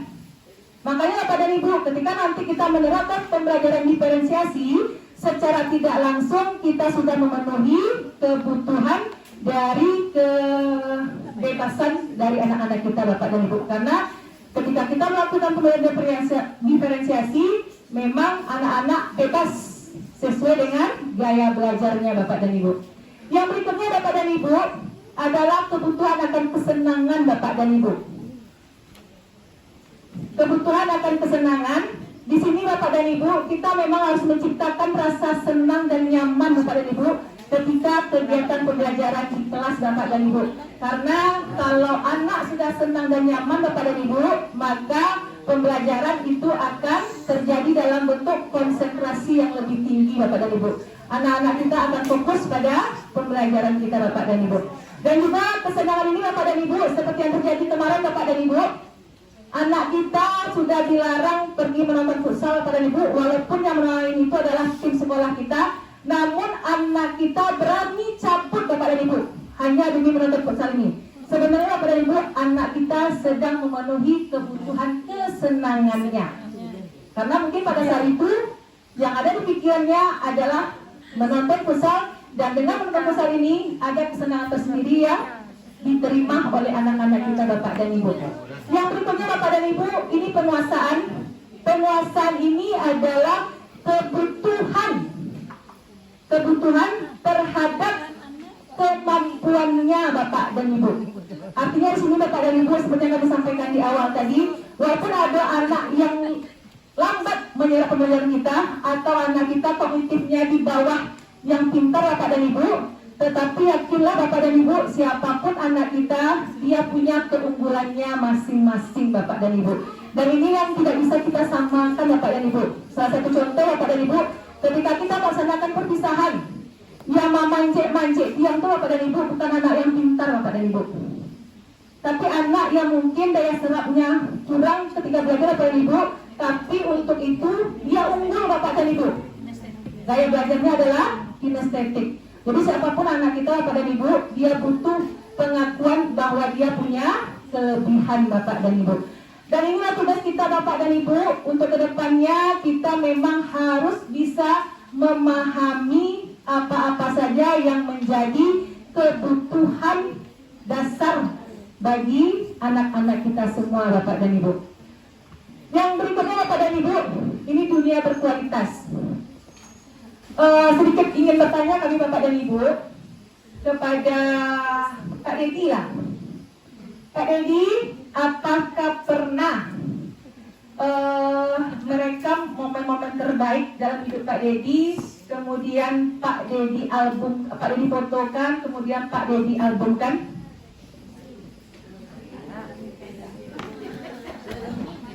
Mungkin kejadian yang pernah saya alami, mungkin ada sebagian saya alami. Apa contohnya Pak Dedi? Ya, mungkin kegiatan bersama dengan anak saya, yang keluarga saya itu sudah albumkan. Sama istri saya. Ya, mungkin sama ya Bapak dan Ibu dengan Pak Dedi. Kita mungkin akan cenderung melakukan Bapak dan Ibu kalau ada momen-momen penting dalam hidup kita yang memberikan sebuah kenangan berharga atau kenangan yang tidak bisa terlupakan, kita lebih cenderung untuk melakukan dokumentasi Bapak dan Ibu melalui foto, kemudian kita cuci fotonya, kemudian kita albumkan Bapak dan Ibu. Kita simpan rapi-rapi Bapak dan Ibu, sehingga beberapa tahun kemudian ini bisa kita buka kembali Bapak dan Ibu, mengingat-ingatkan kenangan di masa lalu atau di masa lampau Bapak dan Ibu. Sebenarnya Bapak dan Ibu, apa yang sudah kita lakukan selama ini itu adalah dalam rangka menciptakan dunia yang berkualitas Bapak dan Ibu. Dunia yang berkualitas itu Bapak dan Ibu ada dalam pikiran kita sebenarnya. Di sini sangat indah Bapak dan Ibu, tapi kita tidak bisa tinggal di situ karena dia hanya sebatas dalam pikiran kita Bapak dan Ibu. Dan dunia berkualitas ini kapan bisa kita miliki Bapak dan Ibu? Kalau kita sudah bisa memenuhi 1, 2, bahkan semua kebutuhan hidup kita Bapak dan Ibu. Contohnya, kita butuh hari ini kebutuhan bersenang-senang Bapak dan Ibu, kesenangan. Maka kita pergi raung-raung untuk Bukit Tinggi Bapak dan Ibu. Kita di jam gadang Bapak dan Ibu, kita berfoto Bapak dan Ibu. Kita berfoto, maka ini akan terekam di pikiran kita menjadi dunia berkualitas kita pada hari ini Bapak dan Ibu. Jadi Bapak dan Ibu, apapun nanti yang terjadi pada diri kita sangat berharap Bapak dan Ibu semuanya adalah kebaikan. Dan semua kebaikan itu Bapak dan Ibu akan tinggal di pikiran kita dan akan menjadi dunia berkualitas kita. Dan ingat, dunia berkualitas ini akan terbentuk Bapak dan Ibu kalau kita semua bisa memenuhi satu, dua, atau semua kebutuhan kita sebagai manusia Bapak dan Ibu. Dan mudah-mudahan Bapak dan Ibu dengan selalu tertanamnya dunia berkualitas dalam pikiran kita Bapak dan Ibu, ini akan memberikan arah yang baik kepada kita Bapak dan Ibu dalam menciptakan situasi yang membahagiakan atau menyenangkan Bapak dan Ibu, sehingga memang tersimpan dalam memori kita, dan kalau bisa memang kita albumkan Bapak dan Ibu. Mungkin hanya itu Bapak dan Ibu yang dapat kami sampaikan pada kesempatan kali ini terkait dengan keyakinan kelas dan kebutuhan dasar manusia dan dunia berkualitas.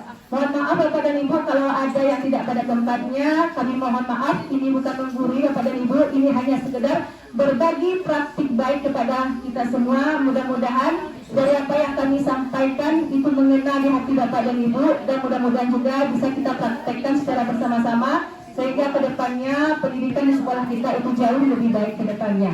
Wabillahi taufiq wal hidayah. Wassalamualaikum warahmatullahi wabarakatuh. Bismillahirrahmanirrahim. Assalamualaikum warahmatullahi wabarakatuh. Baik ibu-ibu, bapak-bapak semua, sudah segar kembali ya. Alhamdulillah. Mudah-mudahan nanti sampai materi yang keempat kita bisa mengikuti dengan baik. Kemudian acara kita ini lancar.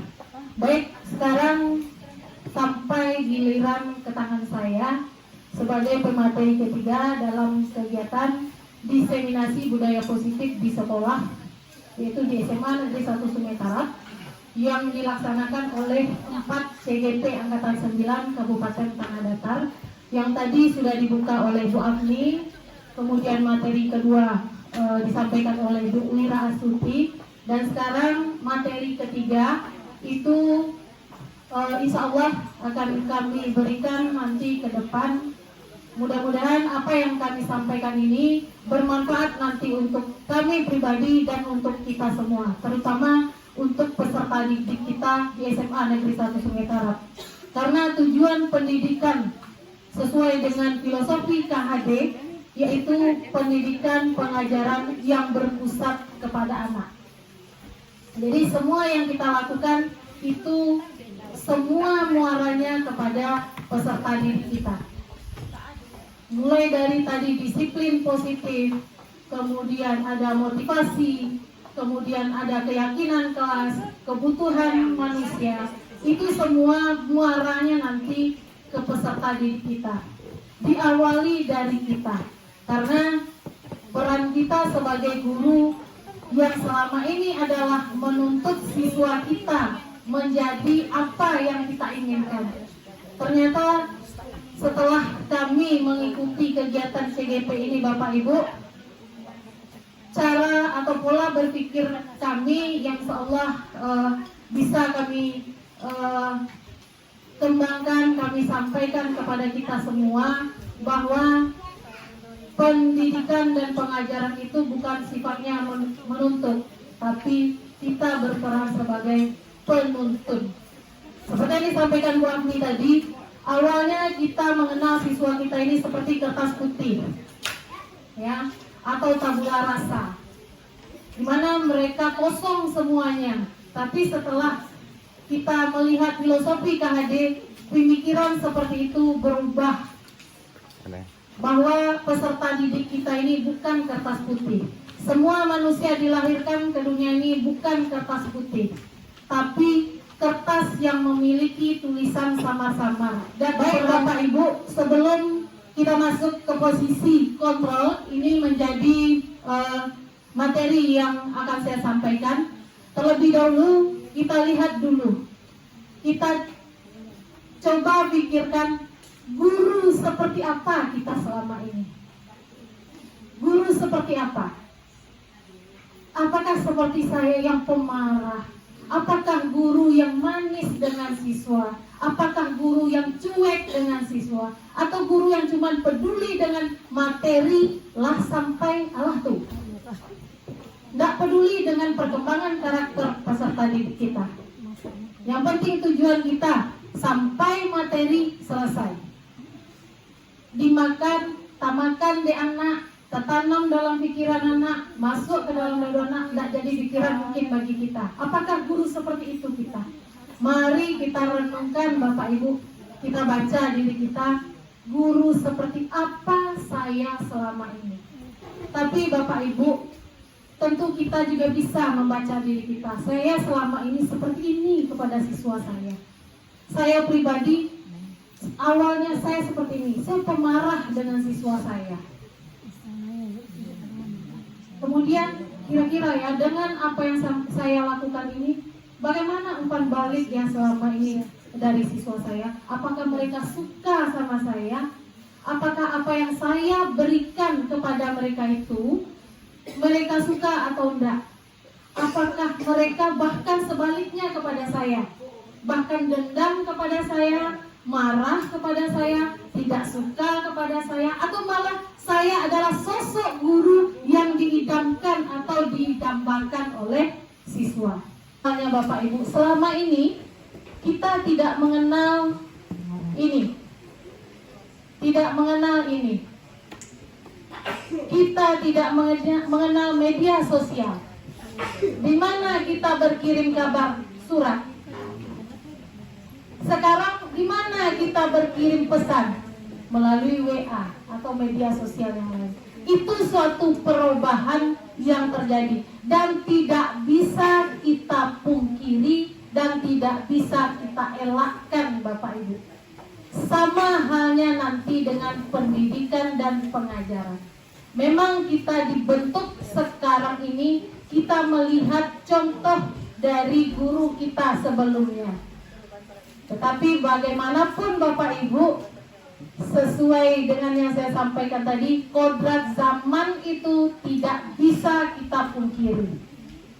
Sama dengan perkembangan IT. Suatu negara dikatakan maju atau berkembang sesuai dengan perkembangan teknologinya. Dengan perubahan zaman, kita juga bisa melakukan perubahan dan harus bisa melakukan perubahan. Tapi memang tidak secara sedrastis yang diharapkan. Tentu seperti yang disampaikan Bu Eng, harus ada adaptasi. Orang yang berkembang, orang yang berhasil adalah orang yang mampu beradaptasi dengan sekitarnya. Setuju Bapak Ibu? Setuju ada orang sukses itu, orang berhasil itu orang yang mampu beradaptasi dengan lingkungannya? Setuju. Kalau kita tidak setuju, kita contohkan saja ke sini. Dulu kita sekolah tidak pakai jilbab. Sekarang dengan perkembangan zaman tertutup semuanya. Baik, di sini kita akan lihat di dalam filosofi KHD, ya, ada 5 posisi kontrol kita sebagai guru. Ini sesuai dengan program disiplin yang berpusat kepada siswa yang dikembangkan oleh Diani Gosel dengan pendekatan restitusi yang nanti akan disampaikan oleh Bu Pike, yang disebut dengan 5 posisi kontrol kita sebagai guru. Nah, di mana Diani ini dalam bukunya, maaf Ibu Nevi, Bu En kalau salah-salah saya baca ya, Restitution, Restructuring School Discipline. Mudah-mudahan betul ya Bu En. Pada tahun 1998 dia menulis buku ini mengemukakan bahwa guru perlu meninjau kembali penerapan disiplin di dalam kelas-kelas yang mereka masuki. Nah, dalam bentuk apa evaluasinya? Apakah pembelajaran yang kita berikan itu, posisi kita sebagai guru sudah efektif? Sudah berpusat kepada peserta didik kita? Apakah apa yang kita lakukan sudah memerdekakan peserta didik kita? Kemudian bagaimana cara kita dan mengapa kita harus melakukan ini? Kita yang seperti yang dikatakan Bunda, kita evaluasi diri kita. Apakah pembelajaran yang saya lakukan selama ini, posisi saya selama ini, cara saya menghadapi siswa selama ini sudah efektif? Apa siswa, karena di dalam filosofi KHD, pendidikan pengajaran itu harus berpusat kepada siswa, bukan berpusat kepada guru lagi. Apa yang kita berikan sesuai dengan keinginan kebutuhan dari peserta didik kita. Kemudian melalui serangkaian riset dan berdasarkan pada teori kontrol Dr. William Glasser, maka Gosen berkesimpulan bahwa ada 5 posisi kontrol dari kita sebagai guru, kita sebagai orang tua di rumah terhadap anak-anak kita, dan atasan terhadap bawahannya. Ada 5 posisi kontrol di sini. Ini dia 5 posisi kontrol itu Bapak Ibu. Nanti kita kaji kita di mana ya. Selama ini kita di mana ya? Bisa enggak saya bergeser dari posisi ini ke posisi selanjutnya? Nah, ini 5 posisi kontrol dari guru. Yang pertama, penghukum. Posisi pertama, penghukum. Posisi kedua, pembuat rasa bersalah. Dan posisi ketiga, sebagai teman. Kita terhadap siswa sebagai teman. Posisi keempat, sebagai pemantau. Dan posisi kelima, sebagai seorang manajer. Nah, ini 5 posisi kontrol menurut Diane Gosen tadi, berdasarkan teori dari Dr. William Glasser. Nah, kita lihat yang pertama, posisi kontrol sebagai penghukum. Nah, ini seorang guru, seseorang yang berada di posisi penghukum itu menggunakan hukuman, bisa berbentuk fisik, hukuman fisik, ada juga hukuman verbal. Hukuman fisik, hukuman verbal atau dalam bentuk ucapan kita kepada siswa. Nah, ini. Kemudian senantiasa seorang penghukum ini mengatakan bahwa dia berpijak ke sini. Sekolah itu memerlukan sistem atau alat yang dapat lebih menekan siswa untuk lebih dalam lagi agar tercapai tujuan sekolah. Kita berpijak ke sana. Itu seorang penghukum. Seorang penghukum, kita sebagai guru, biasanya kalau seorang posisi kita sebagai penghukum, kita berbicaranya dengan intonasi yang keras. Kemudian sambil menunjuk-nunjuk. Nah, kemudian membentak. Kemudian seorang guru dalam posisi penghukum ini biasa mengeluarkan kata-kata seperti ini Bapak Ibu. Ini contohnya ya. Patuhi aturan saya, kalau enggak carilah, awas nanti ya. Kalau Ananda tidak buat tugas, awas. Kalau enggak ikut sholat berjamaah zuhur, ingat nanti ya, awas. Nah, ini posisi kita sebagai penghukum Bapak Ibu. Nah, itulah saya. Ya, itulah saya. Kalau saya memang saya tidak pungkiri, itulah saya. Apakah posisi ini akan saya pertahankan atau bagaimana? Kita lihat nanti. Dan saya yakin, kami yakin semua kita berada di posisi ini. Ada yang selalu melakukan, ada yang saat-saat tertentu melakukan. Ya, kemudian apa dampak kalau kita lakukan ini secara terus-menerus? Kita lakukan ini kepada anak, apa dampaknya kira-kira? Pertama, murid yang tidak mengambil sisi positifnya, dia pasti akan dendam dengan kita. Itu. Kemudian tidak menyukai guru, dia tidak akan suka dengan kita. Otomatis dia tidak akan suka dengan mata pelajaran kita. Malah posisi pertama Bapak Ibu. Apakah kita berada di sana? Bisa jadi. Nah, sewaktu-waktu pasti kita berada di posisi di sana. Apalagi dengan kondisi peserta didik kita sekarang. Kumira, posisi kedua adalah posisi pemberi rasa bersalah. Ya, ini Bapak Ibu sosok guru yang berada di posisi penghukum. Ya, Dia suaranya keras, menghardik, kemudian menunjuk-nunjuk. Pertama, kita masuk posisi kedua, yaitu posisi pembuat rasa bersalah. Pada posisi ini, biasanya seorang guru akan berusaha suaranya akan lebih lembut, akan berusaha lebih lembut lagi kepada siswa. Dia akan menggunakan keheningan yang membuat orang lain merasa tidak nyaman, kemudian membuat seseorang merasa bersalah, bahkan membuat seseorang menjadi rendah diri. Karena kita sudah menunjuk dia bahwa kesalahan itu berada di tangannya. Nah, guru yang pada posisi ini, pembuat rasa bersalah ini, dia berbicara cenderung lebih lembut. Nah, lebih lembut. Kemudian ucapannya atau kata-katanya tenang, tapi menyalahkan murid. Ya. Kamu tidak mengerjakan tugas, kamu pemalas ya. Tapi dengan ucapan lembut.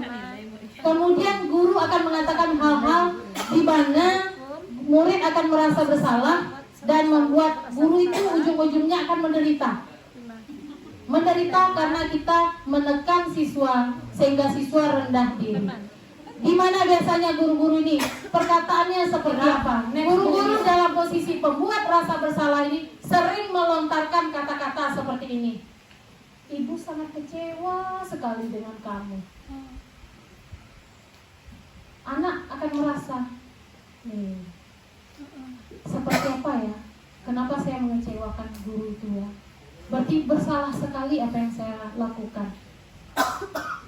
Kamu pemalas sekali ya nak, sehingga membuat ibu dimarahi oleh kepala sekolah. Siswa akan merasa bersalah. Konsekuensi nanti yang akan diterima oleh gurunya karena kesalahan dia. Ucapannya lembut saja Bapak Ibu.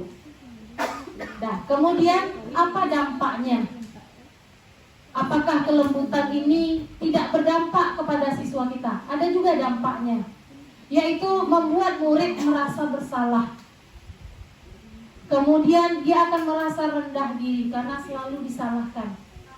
Kita tidak melihat kenapa dia berbuat salah, apa penyebabnya. Kita tidak melihat, tapi kita menyalahkan dia dengan ucapan yang lembut tadi. Kemudian yang paling parah lagi Bapak Ibu, siswa kita ini akan menarik diri dari Bapak Ibu. Kemudian posisi kontrol kita yang ketiga. Next Bu Wira, yaitu posisi sebagai teman. Nah, posisi sebagai teman. Dengan apa yang terjadi saat sekarang ini, dengan perkembangan saat sekarang ini yang paling banyak kita lakukan. Ya, kita tidak bisa terlalu memposisikan kita guru. Ada pembatas kita dengan siswa. Nah, itu yang namanya kita tidak mengikuti kodrat zaman tadi Bapak Ibu. Kita jadikan mereka sebagai teman. Posisi guru ini dia tidak akan menyakiti muridnya. Kemudian akan tetap berupaya mengontrol apa saja yang dilakukan oleh peserta didiknya. Kemudian posisi teman pada guru bisa berakibat dua. Bisa negatif, bisa positif. Negatifnya apa? Kalau kita tidak bisa menempatkan diri, nanti siswa akan membawa, menjadikan kita teman mereka, dan memang tidak ada batasan kita dengan dia. Dia menganggap kita sama besar dengan dia. Itu negatifnya. Positifnya, kita bisa berhubungan baik dengan siswa. Komunikasi kita akan lancar dengan mereka. Kenapa? Kita bisa berbaur dengan mereka, bisa berada memasukkan posisi kita ke dalam posisi mereka. Kemudian guru dalam posisi teman ini nadanya sangat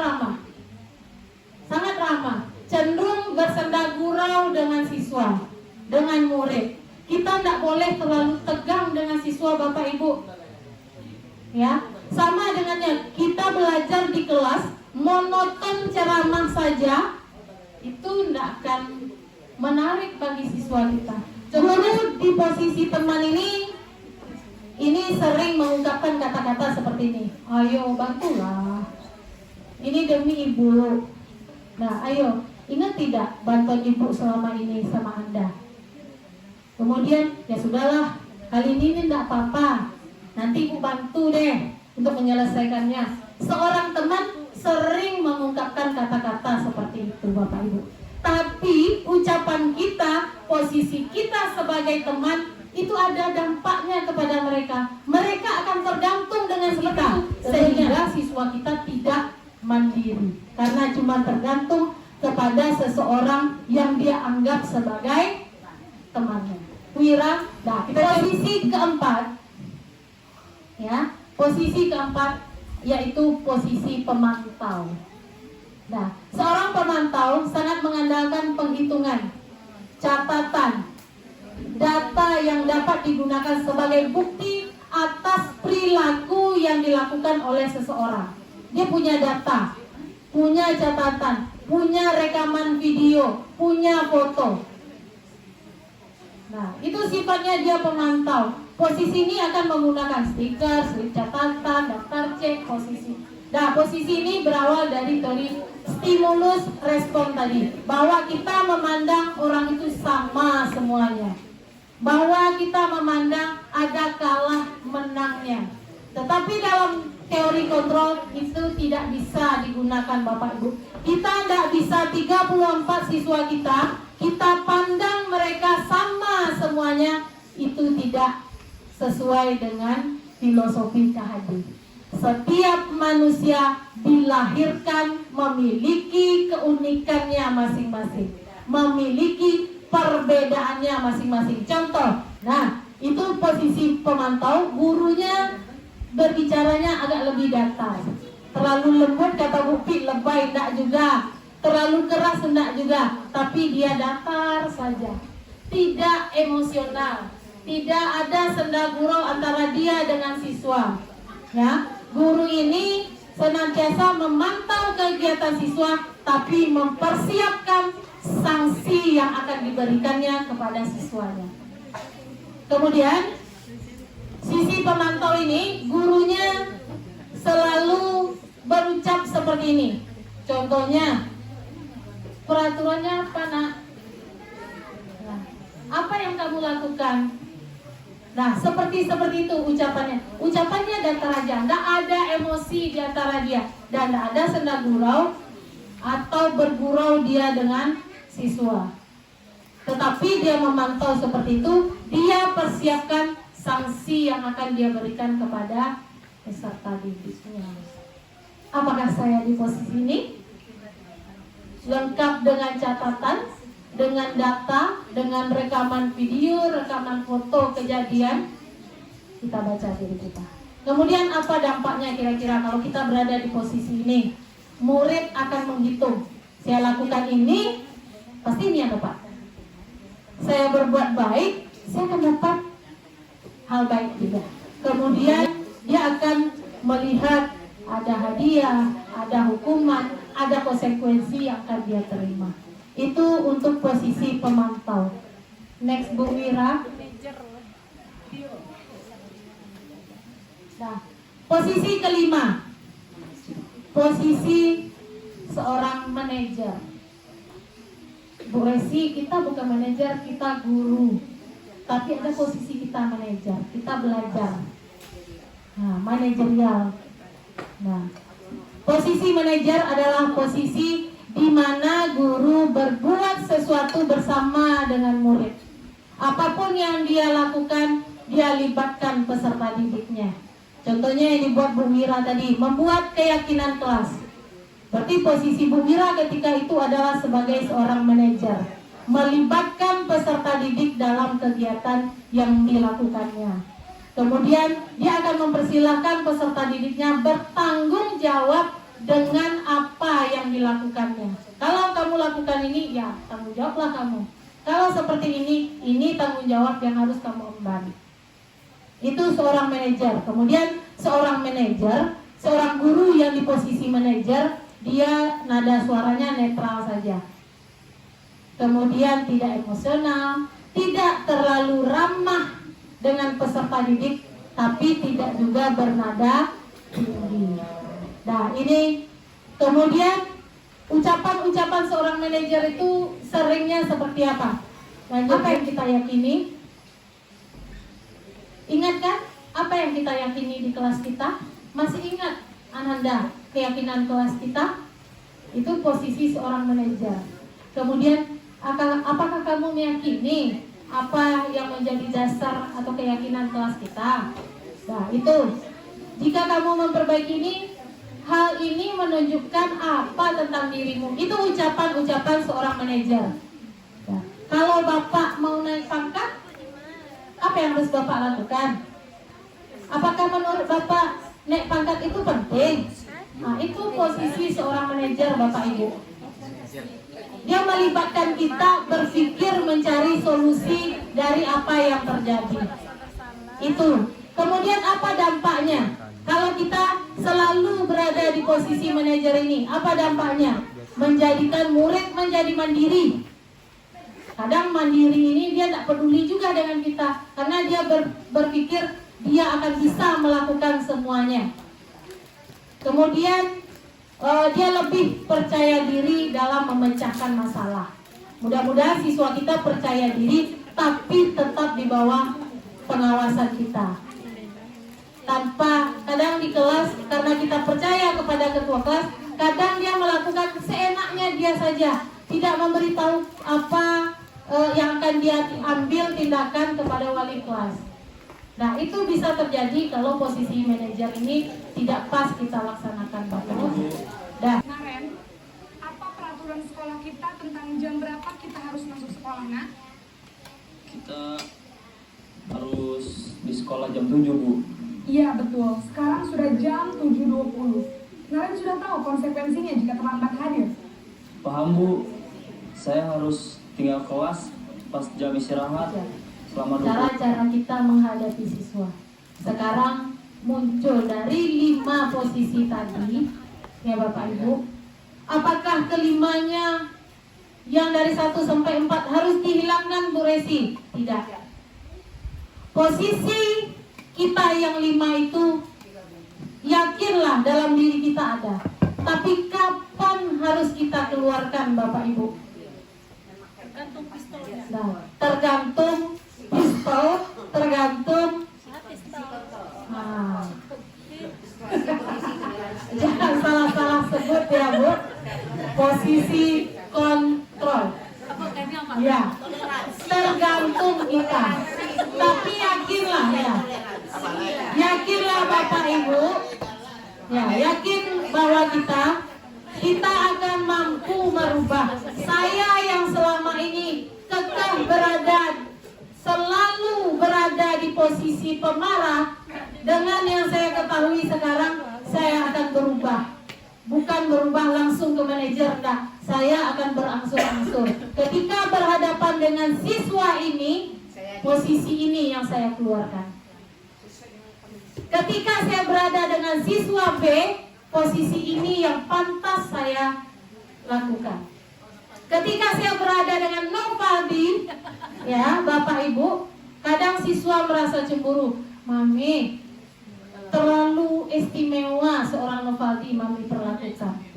Sekarang saya tanya sama Ananda, beda Novaldi dengan Ananda apa? Ya, dia istimewa di mata Tuhan. Ananda mungkin istimewa di mata manusia, belum tentu istimewa perbuatan awak di depan Tuhan. Kok Mami bilang begitu? Seorang Novaldi sholatnya 5. Kita tak tahu apa yang dia baca betul atau enggak. Tuhan yang tahu. Ya.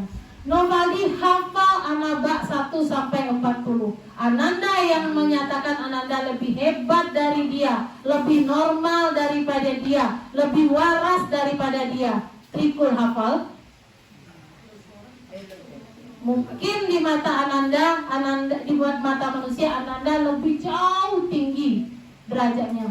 Di mata Tuhan Novaldi nomor 1. Makanya perlakuan Mami kepada Ananda berbeda.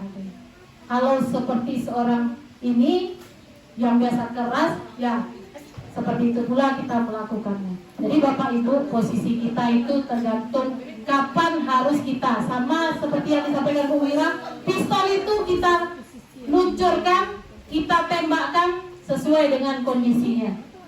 Nah, sekarang kita berpikir kembali Bapak Ibu, kira-kira saya selama ini berada di posisi kontrol yang mana? Semua. Ya, pemberang iya loh. Pemarah iya juga. Sebagai teman yang lebay ya Bu Pi, iya juga. Kita harus lebay sekali-sekali sama siswa Bapak Ibu. Ya, harus lebay. Jangan dengan pasangan kita aja kita lebay di rumah. Dengan anak-anak kita juga. Jadikan dia anak kita. Ingat kalau di sekolah mereka yang anak kandung kita Bapak Ibu. Mereka, terlebih kita yang wali kelas.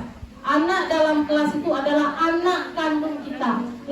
Perlakukan mereka seperti kita memperlakukan anak kita di rumah. Nanti dia akan sayang kepada kita seperti dia sayang juga kepada orang tuanya di rumah. Itu saja mungkin Bapak Ibu, 5 posisi kontrol yang ada dalam diri kita. Tinggal kita meluncurkannya lagi. Kapan, di mana, dan kemana akan kita luncurkan posisi kita ini. Maaf kalau atas semua segala kekurangan saya. Untuk selanjutnya lebih menguatkan budaya positif, itu akan dilanjutkan dengan 3 restitusi. Saya tidak akan memperpanjang kata mukadimah. Saya akan melanjutkan pada bagian saya tentang penerapan disiplin positif melalui segitiga restitusi. Jadi apa yang sudah disampaikan oleh narasumber terdahulu itu muaranya adalah ke sini. Ini adalah prakteknya. Tadi Bu Afni sudah menyampaikan tentang budaya positif, kemudian keyakinan kelas, kemudian kebutuhan dasar manusia, dan posisi kontrol guru. Dan itu nanti akan menyatu dalam tindakan kita sewaktu menyelesaikan permasalahan siswa dengan menggunakan segitiga restitusi.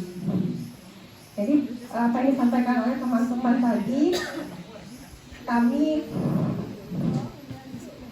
tidak mengajari Bapak Ibu, tapi kita hanya berbagi pengalaman saja. Dan benar pengalaman ini sebenarnya baru didapatkan kemudian langsung dipraktekkan. Mungkin nanti hasilnya masih belum maksimal, tapi saya yakin ketika kita bekerja secara berkolaborasi terus menerus, continue, tidak pantang menyerah, saya yakin apa yang menjadi cita-cita bersama kita, bagaimana murid bisa memiliki karakter baik, akan bisa kita wujudkan. Nah, latar belakangnya, kalau dari apa yang saya lakukan ya, seringkali kita mengeneralisasi bahwa apa yang kita lihat, kita dengar itu adalah yang menurut kita benar. Kemudian seperti kasus-kasus pada murid-murid kita ketika mereka cabut, alfa, tidak membuat tugas, atau terlihat bersikap tidak sopan kepada kita langsung menganggap bahwa ini anak nakal. Ini anaknya tidak mau diatur. Karena pada waktu itu kita berpijak pada apa yang kita lihat dan kita dengar. Kita semua, saya juga seperti itu Bapak Ibu. Ketika melihat anak terasa tidak mengikuti apa yang saya mau, saya langsung berpikirnya anaknya nakal. Nah, tanpa kita memberikan kesempatan kepada mereka untuk menjelaskan apa alasan dari perbuatan yang mereka lakukan tersebut. Tapi konsep itu sudah ada dalam kepala kita, karena kita tadi berpatokan pada apa yang kita lihat dan kita dengar. Kemudian pada waktu itu kita kan marah atau kita menegur anak. Terlihat anak itu diam saja atau iya Bu, maaf Bu. Kemudian kita menganggap bahwa masalah selesai. Padahal belum Bapak Ibu, masalahnya tidak selesai. Kita hanya melihat ilusi saja pada waktu itu. Kenapa saya bilang seperti itu?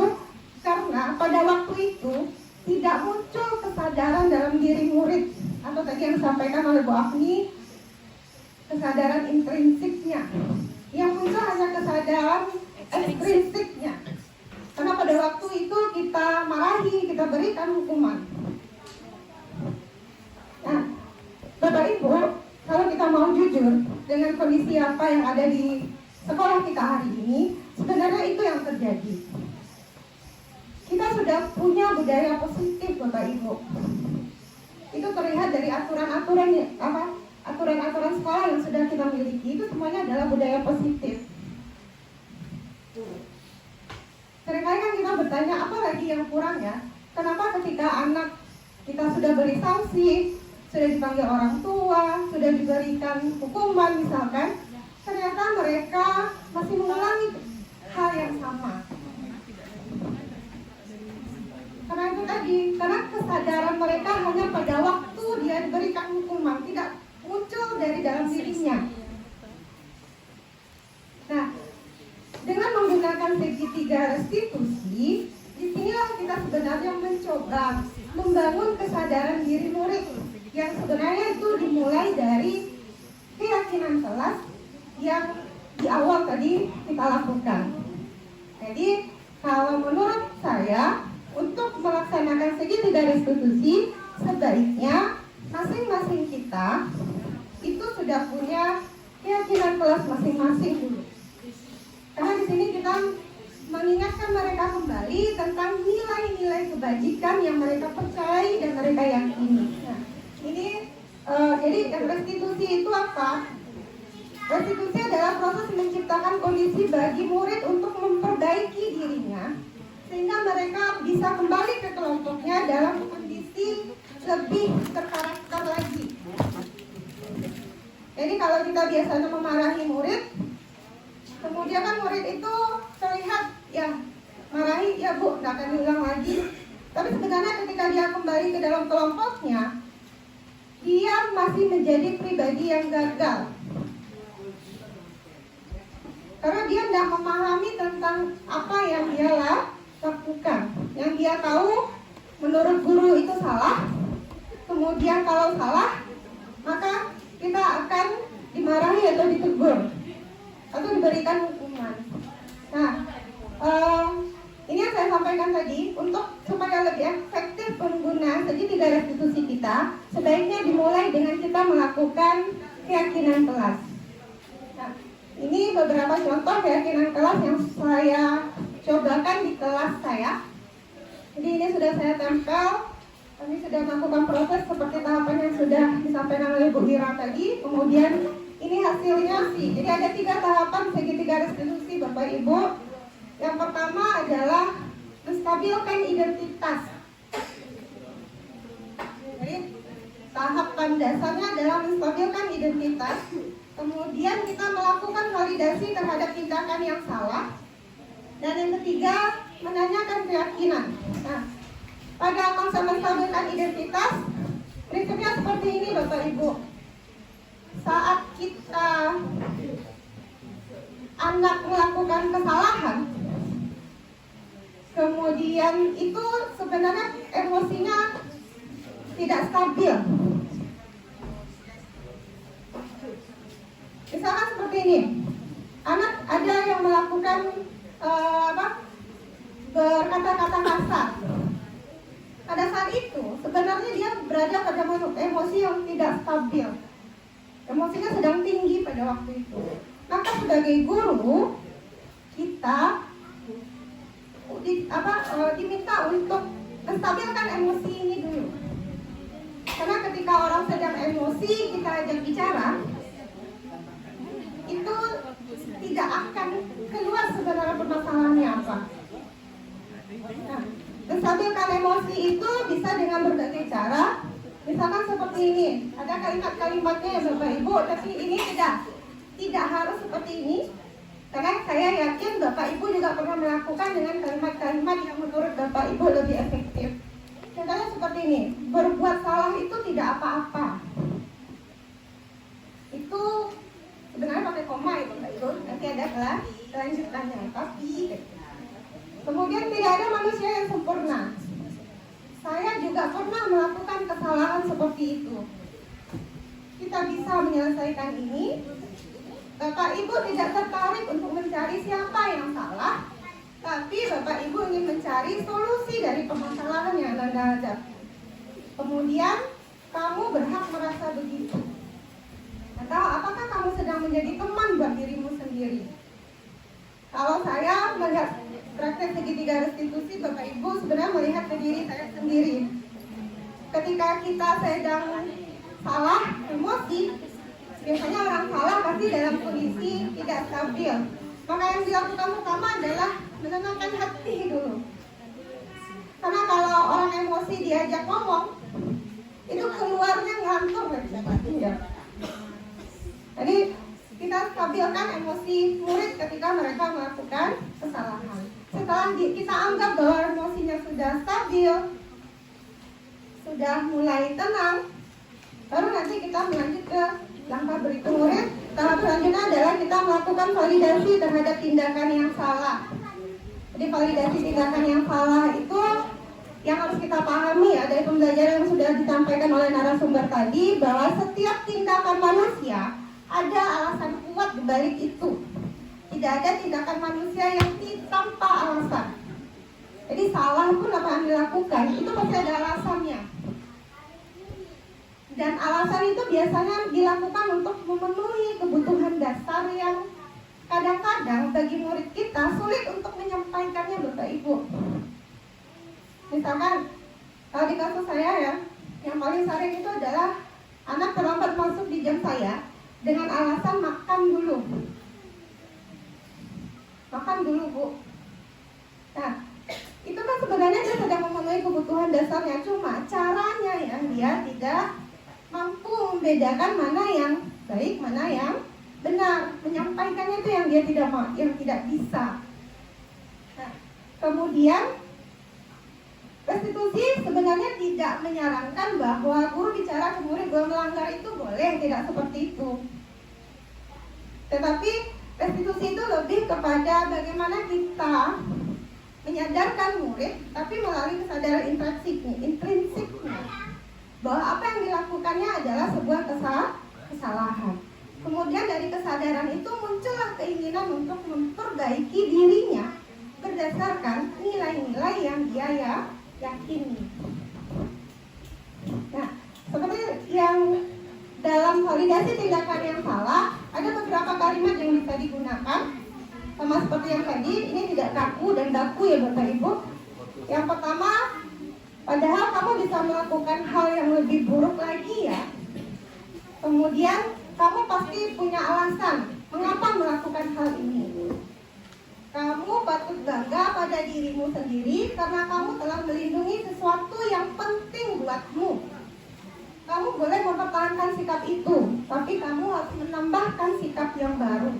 Jadi validasi tindakan yang salah itu nanti akan mendorong anak bercerita tentang alasan kenapa perilaku itu muncul, Bapak Ibu, tanpa merasa dipaksa, tanpa merasa tertekan, tanpa merasa dia sedang dihakimi.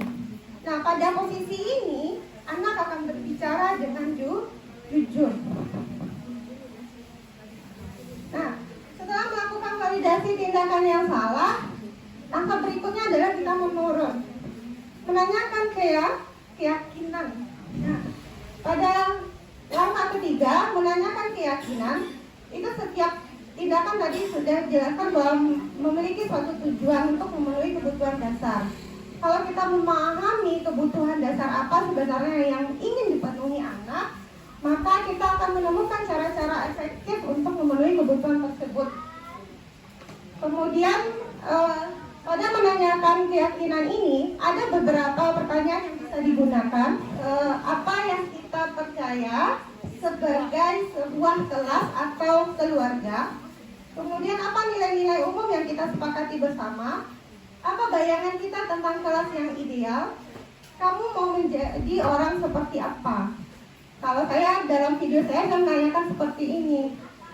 Apa yang menjadi keyakinan kelas yang menurut Ananda tidak Ananda perlihatkan pada sikap Ananda tersebut. Kemudian nanti anak akan menghubungkan dengan keyakinan kelas yang kita sepakati bersama. Bapak Ibu, sebenarnya penerapan segitiga restitusi itu sudah kita lakukan dalam kegiatan kita sehari-hari. Saya yakin itu sudah kita lakukan.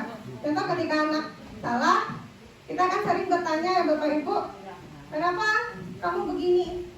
Kenapa kamu melakukan ini? Sebenarnya itu kita sudah masuk pada tahap segitiga restitusi.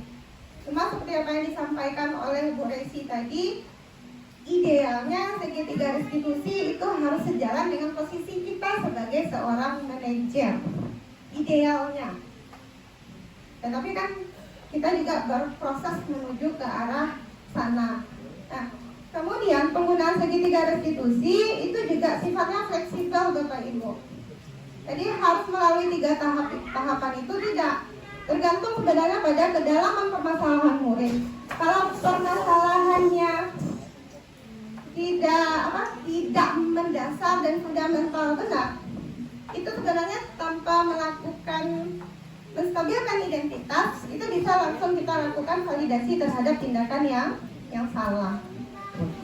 Tetapi yang perlu kita ketahui bersama juga, seperti yang saya sampaikan tadi, penggunaan segitiga restitusi bukan mengatakan bahwa berbuat salah itu boleh. Jadi kan saya juga sudah sampaikan, kalimat ini bukan kalimat yang berhenti ya Bapak Ibu. Ini ada komanya di belakangnya. Ada lanjutan dari hal ini. Kita sepakat bahwa hal-hal yang tidak sesuai dengan nilai-nilai kebajikan yang kita yakini bersama itu tidak boleh ditumbuh kembangkan. Tetapi memang hal ini memang tidak semudah membalikan telapak tangan, merubah sesuatu dari yang biasa menjadi seharusnya, itu memang tidak mudah, butuh proses. Mungkin kita akan jatuh bangun, mungkin akan berbalik ke kita. Saya mungkin dikatakan Bu Resi, suara saya memang seperti ini Bapak Ibu. Mau marah pun suara yang keluar terdengar seperti ini, bahkan cenderung bergetar. Tapi yang saya yakini bahwa kalau kita mau bersama, berkolaborasi bersama, apa yang menjadi hal-hal baik tadi itu bisa kita wujudkan bersama. Mungkin tidak secara ekstrim, tapi secara perlahan. Karena kita yakini bahwa bagaimanapun murid adalah manusia biasa Bapak Ibu. Salah, benar, itu juga seperti itu wajar dalam kehidupan kita. Tapi kewajiban kita adalah membimbing murid, cuma dengan menggunakan cara-cara yang sebenarnya saya yakin Bapak Ibu sudah melakukannya. Cuma ditambahkan di sini adalah segitiga restitusi dengan tekniknya masing-masing. Bu Resi dengan suara yang bernada besar, tetapi saya lihat walaupun ada suara Bu Resi besar, itu murid-murid sangat dekat dengan beliau. Tekniknya mungkin berbeda dengan saya, tetapi prinsip penjalanannya sama. Nah, itulah yang contoh segitiga restitusi saya mengenai sholat. Demikianlah Bapak Ibu, itu video singkat saya. Jadi seperti yang disampaikan tadi, bahwa saya mengatakan bahwa sebagai manusia kita memang sering lupa. Wajar bagi manusia kita lupa, tapi kewajiban kita kepada Tuhan untuk sholat tidak boleh lupa ya nak. Dan itu bentuk penekanan juga sebenarnya Bapak Ibu tentang nilai-nilai kebajikan yang kita yakini bersama. Nah, mungkin itu dari saya Bapak Ibu. Kalau ada salah-salah kata saya mohon maaf. Saya kembalikan kepada pembawa acara.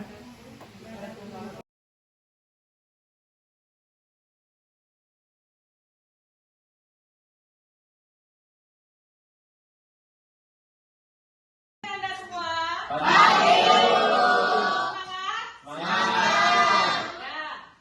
Kita membuat kesepakatan kelas, yang mana nanti kesepakatan kelas ini akan melahirkan keyakinan kelas kita, dan untuk keyakinan kelas ini, inilah nanti akan mengakomodir seluruh tingkah laku dan perbuatan kita di dalam kelas ini.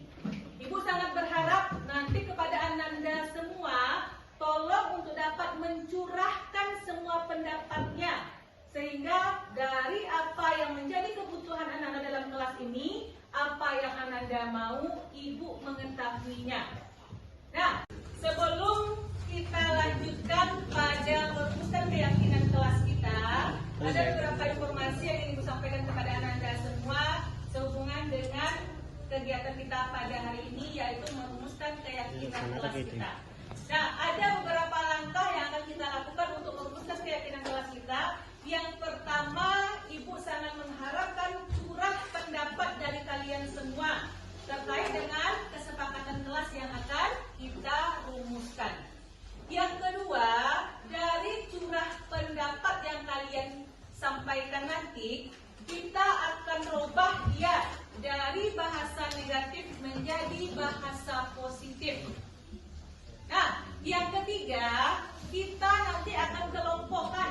Kita akan kelompokkan masing-masing curah pendapat yang kalian berikan. Mana tahu nanti ada yang sama, nak. Mana tahu ada yang sama, itu nanti akan kita kelompokkan. Setelah kita kelompokkan, maka nanti hasil curah pendapat kalian ini akan kita buatkan keyakinan kelasnya. Nah, kalau sudah kita buatkan keyakinan kelasnya, maka nanti kita akan tinjau ulang kembali hasil keyakinan kelas yang telah kita buat. Nah, kalau seandainya kita sudah sepakat semuanya, maka nanti keyakinan kelas yang sudah kita rumuskan ini kita tempelkan di dinding kelas kita. Mudah-mudahan hasil keyakinan kelas yang kita buat ini menjadi motivasi dan menjadi pengingat bagi kalian selama berada di kelas ini ketika melaksanakan proses pembelajaran dengan Ibu. Bisa? Informasi itu tadi, maka langkah pertama kita akan lakukan curah pendapat dari kalian. Ibu berikan waktunya 5 menit. Silakan nanti apa yang menjadi keinginan kalian dituliskan dalam stick note ini. Nah, nanti kalau sudah dituliskan secara bergantian, tolong tempelkan nanti stick note ini di papan ini dan menyusunnya tolong dirapikan. Nah, yang sudah melakukan curah pendapatnya, tolong ditempelkan stick note-nya di rumusan keyakinan kelas. Mohon untuk menempelkan secara bergantian. Silakan Dinda. Taruh yang oranye, yang pink, yang ada mungkin kok. Peach, dan yang hijau. Mereka tolong ada di nah, silakan.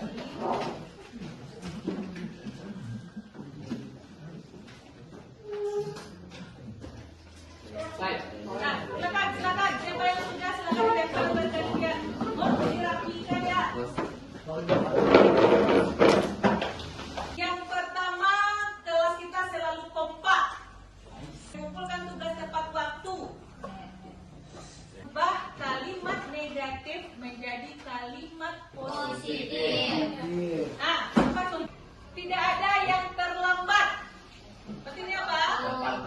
Datang tepat waktu. Kalimat apa kan tidak mengganggu teman? Nah, yang pertama apa? Menghargai. Yang kedua, sopan santun. Siapa yang sudah selesai membuatkan keyakinan kelas kita, silakan ditempel di depan kita. Ayo Ariel.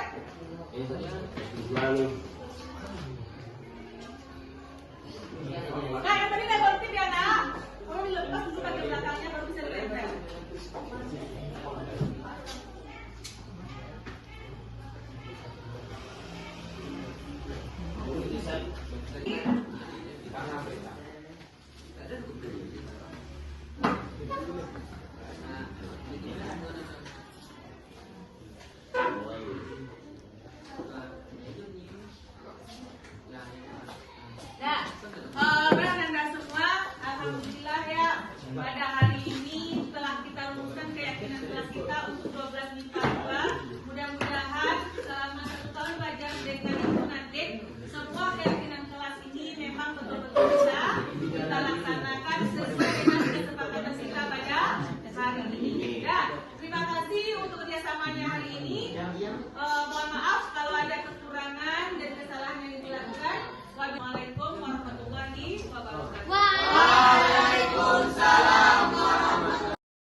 Selamat pagi Claudia. Pagi Bu. Apa kabarnya hari ini nak? Alhamdulillah sehat Bu.